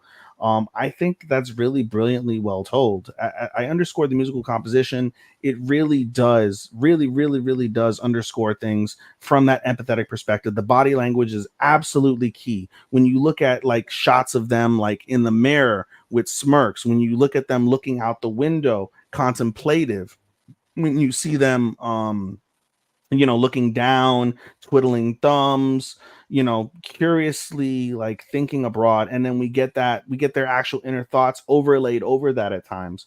I just thought it was really artistically done. And again, as I said, this is one of the most absolutely underrated shows for me that I have had the pleasure of watching in such a long time. And, again, it's really hard, I understand, for many people to kind of get the principle of like step siblings out of the way, because it's a forbidden thing, but it's not full on incest, and nothing of the sort. It really, really, really was tastefully done. When it's all said and done, I think the major downside is in the finale. Although the finale was really beautiful from the fact that they both confirmed their feelings, there's still questions that linger. Uh there's still hesitancy from both of them because they understand the ramifications of these feelings. They understand that they cannot present themselves in public. They understand that they can't devout themselves to each other openly because of the family dynamic. They don't want to ruin what their parents, their mother and their father respectively, have built after all the drama and bullshit they went through when Saki's dad basically abused them and dipped, when Yuta's mom basically cheated and then dipped and abandoned her husband and her son. They don't want to break that up because their both parents have found happiness within each other, and they expect the children to find happiness with themselves. They have, but they found it in a very taboo way. But the taboo itself isn't nearly as problematic as one would automatically assume without having any prior deposition to the principal underlying story from that piece. And that's something, again, I really, really, really want to underscore is that aspect, along with the cinematic pieces and a bunch of other things that go along. So it's one of the reasons why I consistently rated Stepsister so high, so damn high, and I appreciated the absolute fuck out of it. I couldn't reasonably give it a 5, but it's really up there. It's a 4.5. I'd say 4.5. It's a 4.5 out of 5 for me, and this is easily one of my biggest recommendations of the season. Besides, I'd say honestly my top 5 are all recommendations, but this is one of my bigger ones, bar none. Okay. All right. Okay. Number 3, Oshinoko. I loved it. I liked the other two better, but I still prefer season 1 of Oshinoko compared to season 2. And that was my favorite when that came out. Like, and I had those episodes that made me go, holy shit, or jaw drop, or fucking wow. Like the first episode with fucking Ai, or when they were focused on Akane during the bullying thing. With this season, I didn't have anything that maybe had that same feeling. Like, it was nice, but it wasn't as encapsulated. Like, I liked the stuff of Akane. I liked the stuff of Kana. I liked Aqua's growth. Ruby really took a backseat until like the last 2 episodes, and she's supposed to like be this main character, but she just has not felt like one. Season 3, that should change. Hopefully, it depends on how they do this. But yeah, like, as much as I give it praise, I wouldn't consider it a number 1 for me for the stuff that I have said. If people have it as number 1, yeah, sure, that's totally fine. Just didn't hit me as season 1 for me to love it that same or equal. So yeah, number 3, Oshinoko. All right, number 2, Chris. My number 2 is Mission Yozakura Family. My how do I put it? Comeback to classic shonen. I feel like this did a really good job with both seasons to like bring back the original feeling of like some of the most or at least one of my favorite shonen series, Hitman Reborn, bringing in a normal kid into a life that like he had no part of, and then him doing it in order to him going along with it due to his wanting to protect his childhood friend and not wanting to die.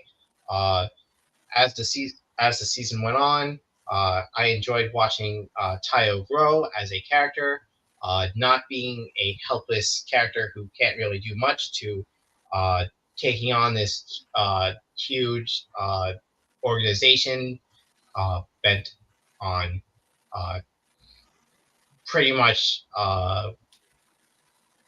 ethnic cleansing, I guess, or no, genetic mass genetic modification of civilians. And this season ended strong. I really loved it.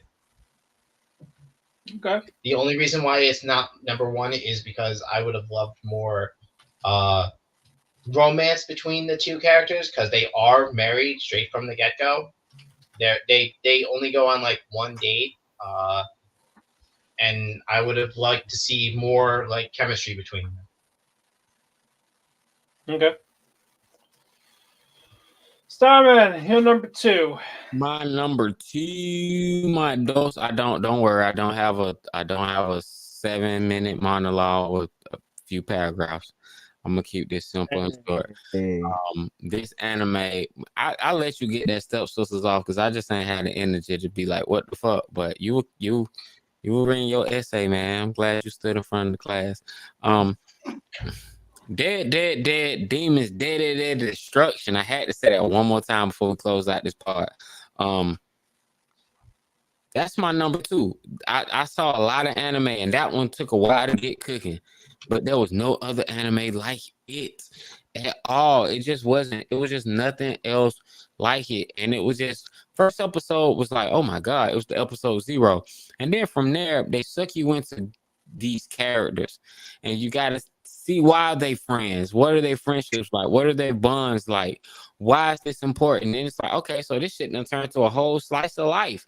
Okay, so and then somebody commits suicide and someone unalives themselves, I should say, and time stops.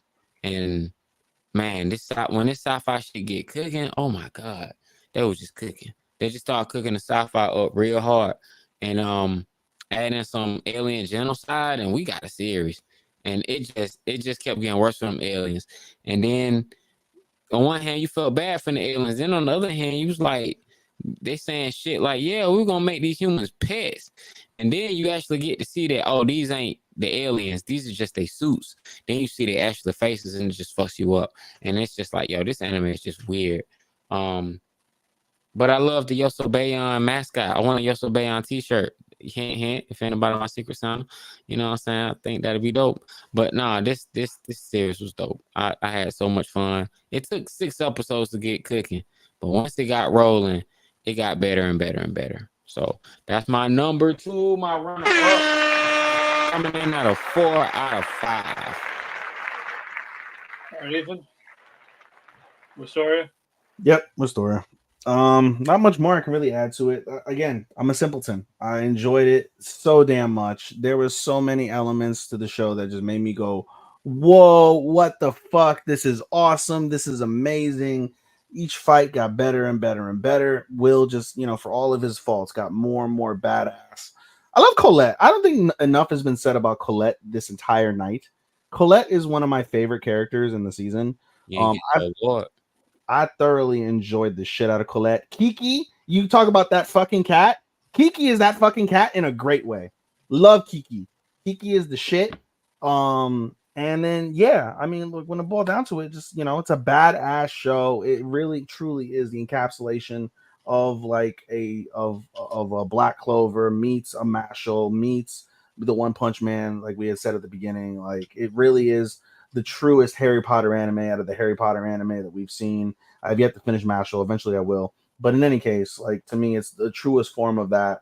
I enjoyed the absolute hell out of Wistoria. And while I find absolutely no faults whatsoever in any of the criticisms any of you have given, and I actually agree with a lot of them, I feel like I'm treating Wistoria as a guilty pleasure. This is one of my absolute most guilty pleasures of the show because it was just so fucking awesome. I looked forward to this show so damn I look forward to this show realistically probably more than any other show, week by week, the entire season. I genuinely feel that way, even above Stepsister.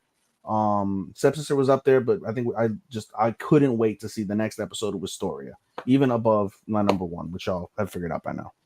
Yeah, I kind of wrote both yours and Sean's. If it's not Stepsister, then I wonder what it could be. But yeah, number 2 for me, Dead Demons DD Destruction. I really wanted to give this number 1. If they did in the whole, you have to rewatch episode 0 to get to the finale. If that didn't happen, yeah, this would have been number 1. I really wish it had one more episode though, because it hyped up as 18. All of a sudden, psych, episode 0 was 18. But I didn't freaking like that. That just threw me off guard. I was like, really thought we were getting one more because it really did need one more. Outside of that, it took a while to cook, but when it did, it definitely did. And that beautiful. Actually, the second last episode was probably my favorite episode of the season, which is how they did everything with the destruction of Tokyo. That's that giant blast, getting rid of nearly everybody. I'm like, holy! Even the eat your heart out, jujitsu. Like even the fucking brother's monologue with the letter that he wrote for Anton, like that was really nice. And I also watched the dub, and the dub voice actors were really good. So I enjoyed it, like the sci-fi elements of it. There was drama when it was there, and that's the stuff that Starman has said. I can't add more on top of that. It's just I really wish that one more episode probably could have been that deciding factor to put it as a number 1 for me. But I'm still happy with it as a number 2. So Dead Demons Destruction, number 2. Hey. I wrote everyone's number 1 except for Chris's. So Chris, what's your number 1? I can guess it. What is it? Fairy Tale 100-Year Quest. No, that's continuous. Oh, I'm sorry. Continue. Shy. Is it Monogatari? No. It's okay. Shy season 2. Oh, okay. Shy. Oh. Yeah. Okay. So, like, Shy, like, not only did she, like, she grew as a character compared to season 1. Season 1, Shy, she was just female Deku, where she couldn't really talk to people. She couldn't get her thoughts out. She did what she had to, but this in season 2, she went out of her way to do what needed to be done, without the usual hesitation she had. She went out of her way and it rocked. This whole season, it introduces so many new characters, including more of Amariku. I forgot the fucking people organization. It just did so much well, so many good things, and I enjoyed every bit of it. Nice. Awesome. Definitely surprised. With it. All right. No, I thought it was Monogatari. Because I know you like that a lot. What? I like to meme it because, oh man, who doesn't like to see the tooth crushing scene? I gotta binge that whole series. Just sitting in my queue, but one day I'm gonna just knock the whole thing out. Same. One day, knock the whole thing out from start to finish. Knock it out. All right, guys. Since you guys pretty much have the same one, go ahead. What was yours?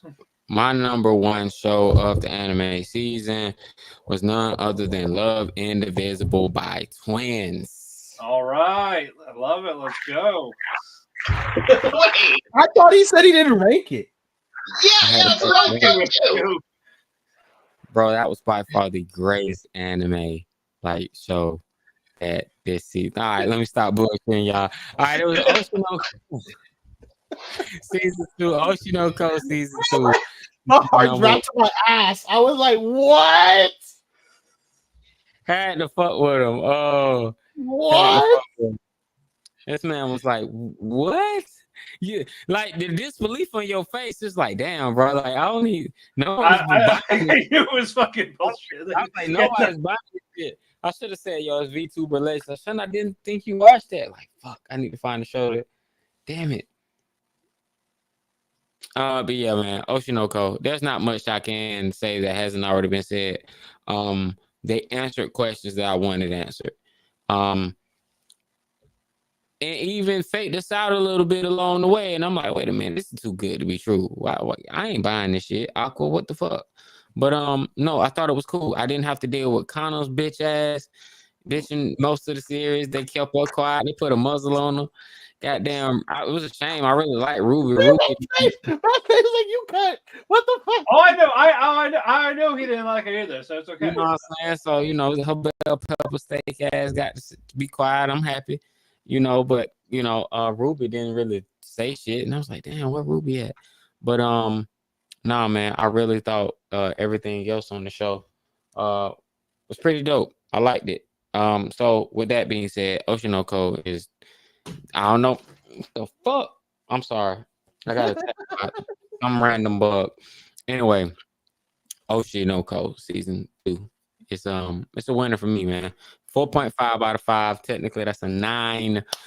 It's not as good as season 1, but it's very close. It's very, very close because they gave us a different introspection, like doing the play and adaptations and explaining that they did one thing they didn't do in season 1 that they couldn't do, which was they took different episodes and they focused on these background characters that you don't care about necessarily and will never ever pop up again.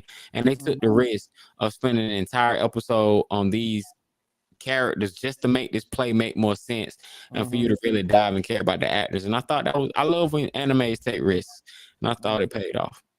Okay. 2 things to piggyback off of that and a paragraph from my show.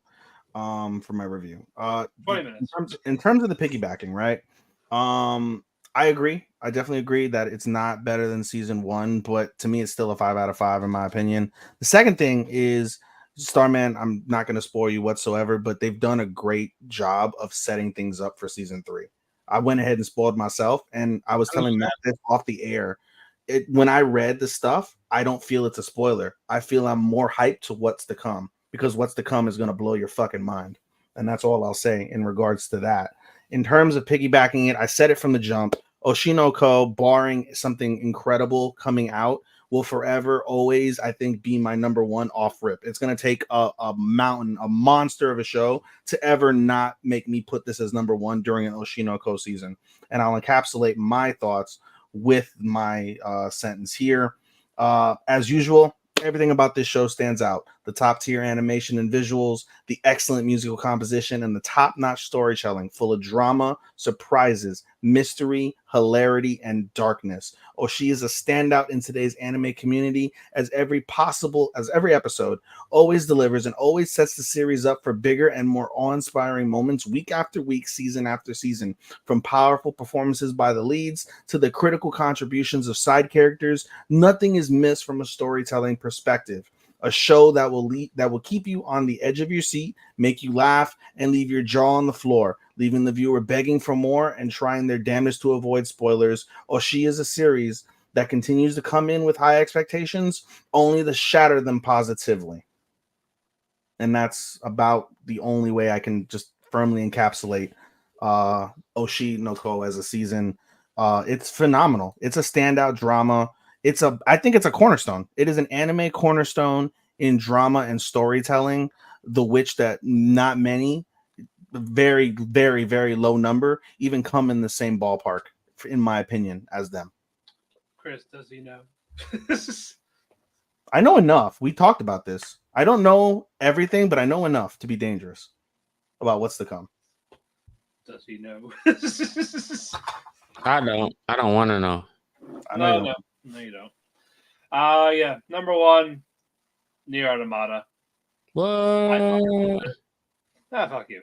Fuck you. I'm very surprised. Your moves mean nothing. I see what makes you cheer. I'm really surprised when you put Oshii at 3. I knew you were going to put this at 1. I should have figured it out then. I was just like, Oshii at 3. Yeah, if he put Oshii at 3, it just had to be 1.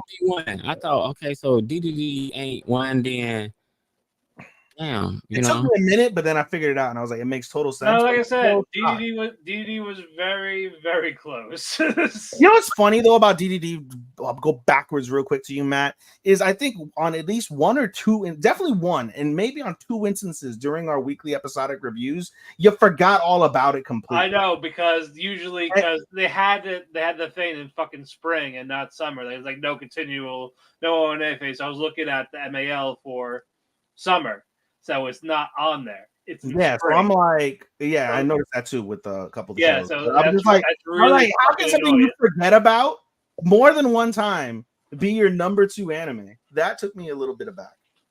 But no, because one of it, I know one of the times was when it wasn't even cooking, so I was like, I might drop it, I might quit.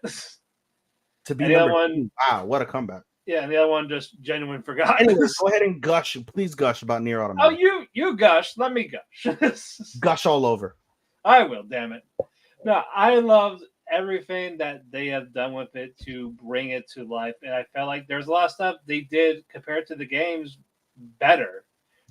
Like 2B's death, like how they handled 9S's struggles with his slowly turn the mask to when he got corrupted with the virus, and just the actual pain that he's been feeling after Earth. Like, he just did not care about. He doesn't care if it's a never-ending cycle with Yoha, so I can die over and over again. As long as he gets to be with 2B, that's the emotion in his voice, his expressions, everything like that. This 9S carried the show, even if he became corrupted at the end. He was still a big part of it, along with A2. And 2B saw that the only way it had to end is if she died. And also on top of that, with the bunker blowing up, there is no more backing up data into another body. That is it.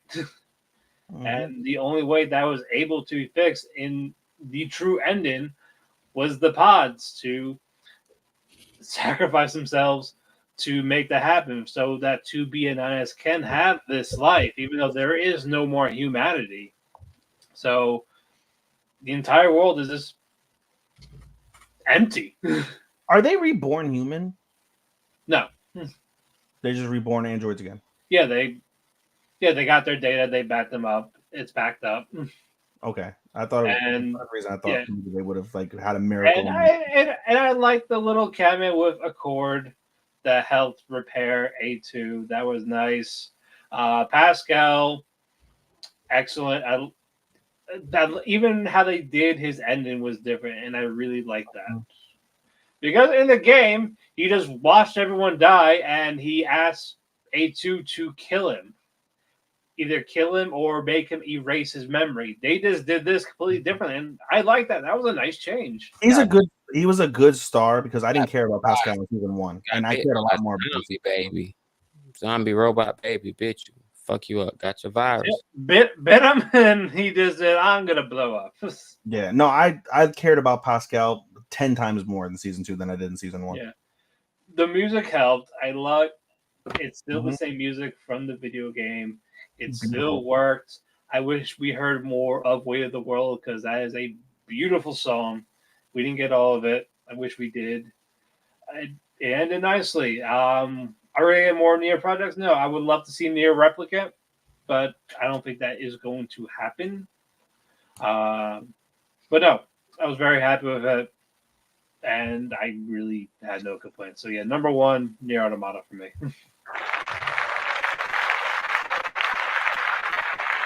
I think we got a good list, and realistically, I feel like after 7-ish, we were kind of all relatively similar. Yeah, there are some we had the same, some we did not. Yeah. And guys, this is it. Before we leave, real quick, we're going to run down our fall watch lists. Chris, you watching the whole catalog, right? No, I'm actually... I got like 37 because fucking no 38 Fairy Tail and Tokusatsu are fucking no. I have 2 more continuals because they didn't end. That didn't get marked on the. This is why I said the whole. So that's the whole catalog, is what you're trying. No, it's not the whole catalog. The whole catalog realistically is like 55 or so anime. Yeah, around almost 60. Yeah. So I have like 2/3 of the catalog.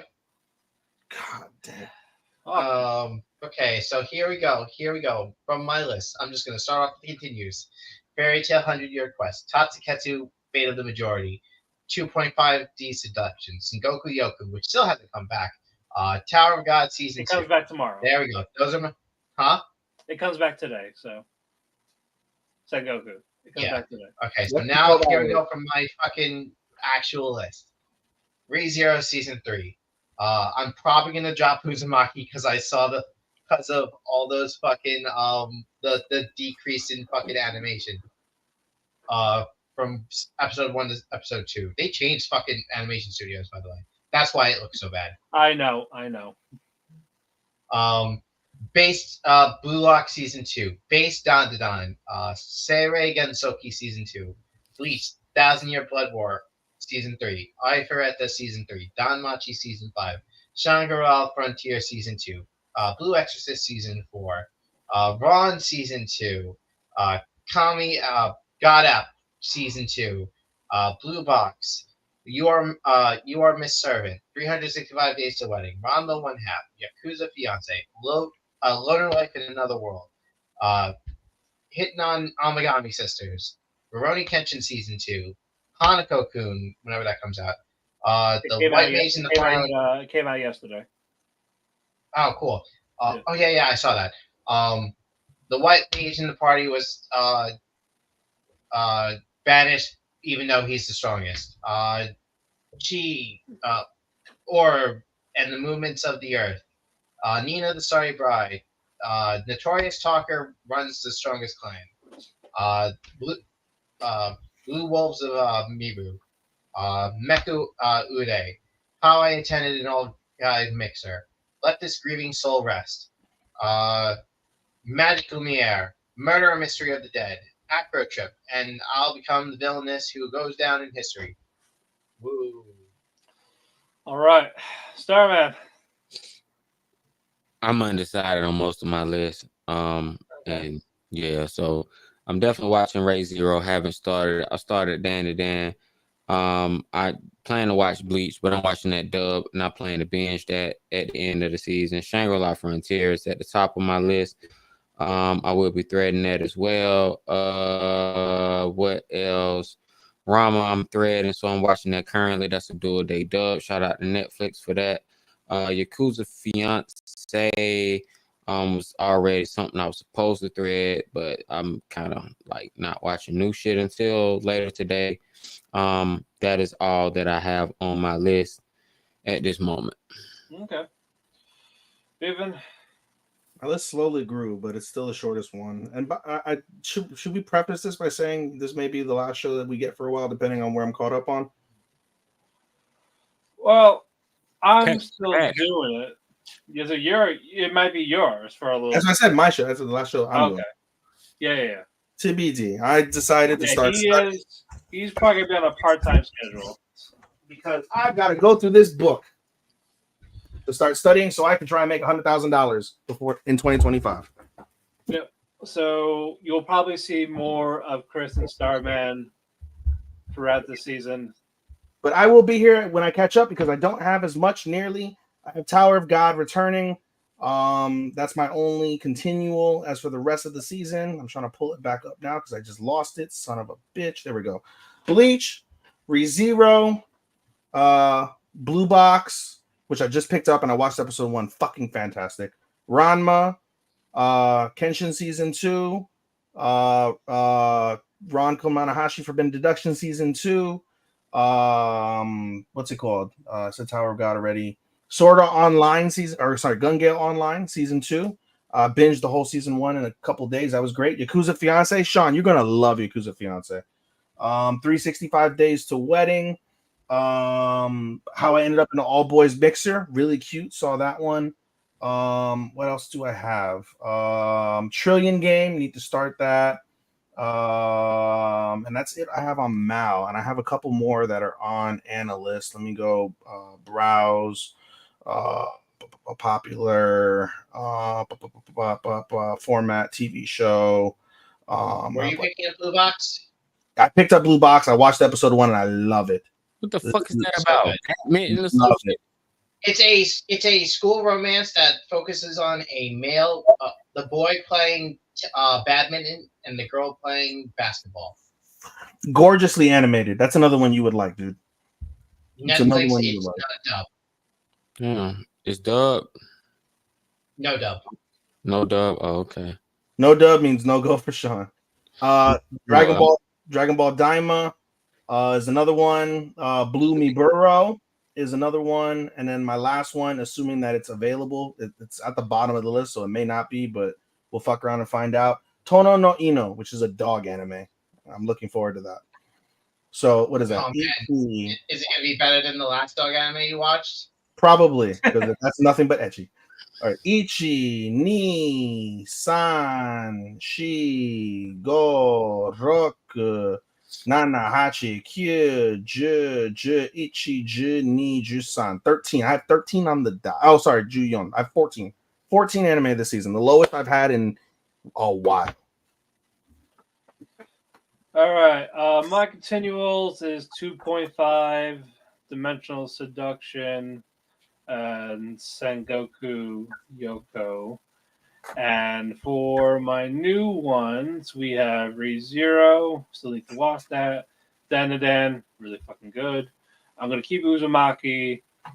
Hanako-kun, it's another 4-episode one. So Uzumaki and Hanako will be done in October. Blue Lock, cannot wait. We got Bleach. Blue Box is fantastic. Shangri-La Season 2, cannot wait. You Are Miss Servant. I really liked the first episode. Ranma and a Half. Dragon Ball Daima. Tower of God, unfortunately. Forbidden Deduction Season 2. New one I picked up, thanks to you, Chris. Orb on the Movements of the Earth. Fucking love it. Rurouni Kenshin Season 2. Sumo Show. It's that if my wife becomes an elementary school student. Positive, Negative Angler. Do I have any more? Trillion Game. That one is a potential drop.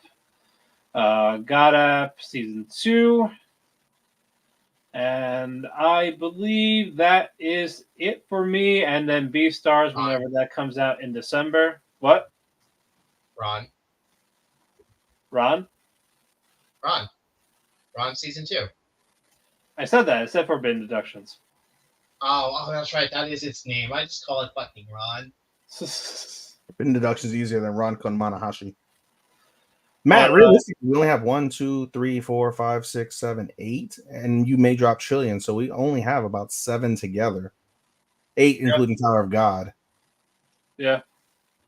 That's the cool thing about this season is right now I have like 6, 7 shows, but I'm not going to end like 13 or 14. I just That's know. okay. I have a lot that are going into 2025, so those aren't even going to qualify.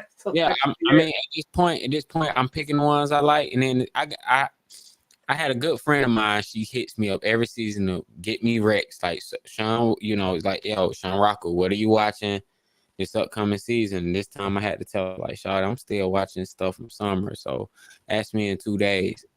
So I'll hit her back probably on Thursday, because Wednesday gonna be my only anime day, and Thursday. Actually, I don't think I'm gonna do nothing Thursday. Thursday I got too much shit to do. So tomorrow's gonna be my anime day. But with that, summer is officially over. It's the fall. cafe is closed. I'm going to be really quick with the plugs, or not even do them because it's late. Follow Chris Zephyr, CRYSEPHYR. Follow Starman, aka Starman. Follow Ethan at Showstopper24 or Anime Daisuke 24. Follow me at Phoenix 12 or Otalku Cafe at our Otalku Cafe Anime. Thank you, Dershowitz Radio, WT Network, and Chairshot Media for hosting on your platforms. Thank you, Sean, for being our editor. And we will be back next week with first impressions for fall. Oyasumi and good night. Sayonara, minasan. Bye-bye.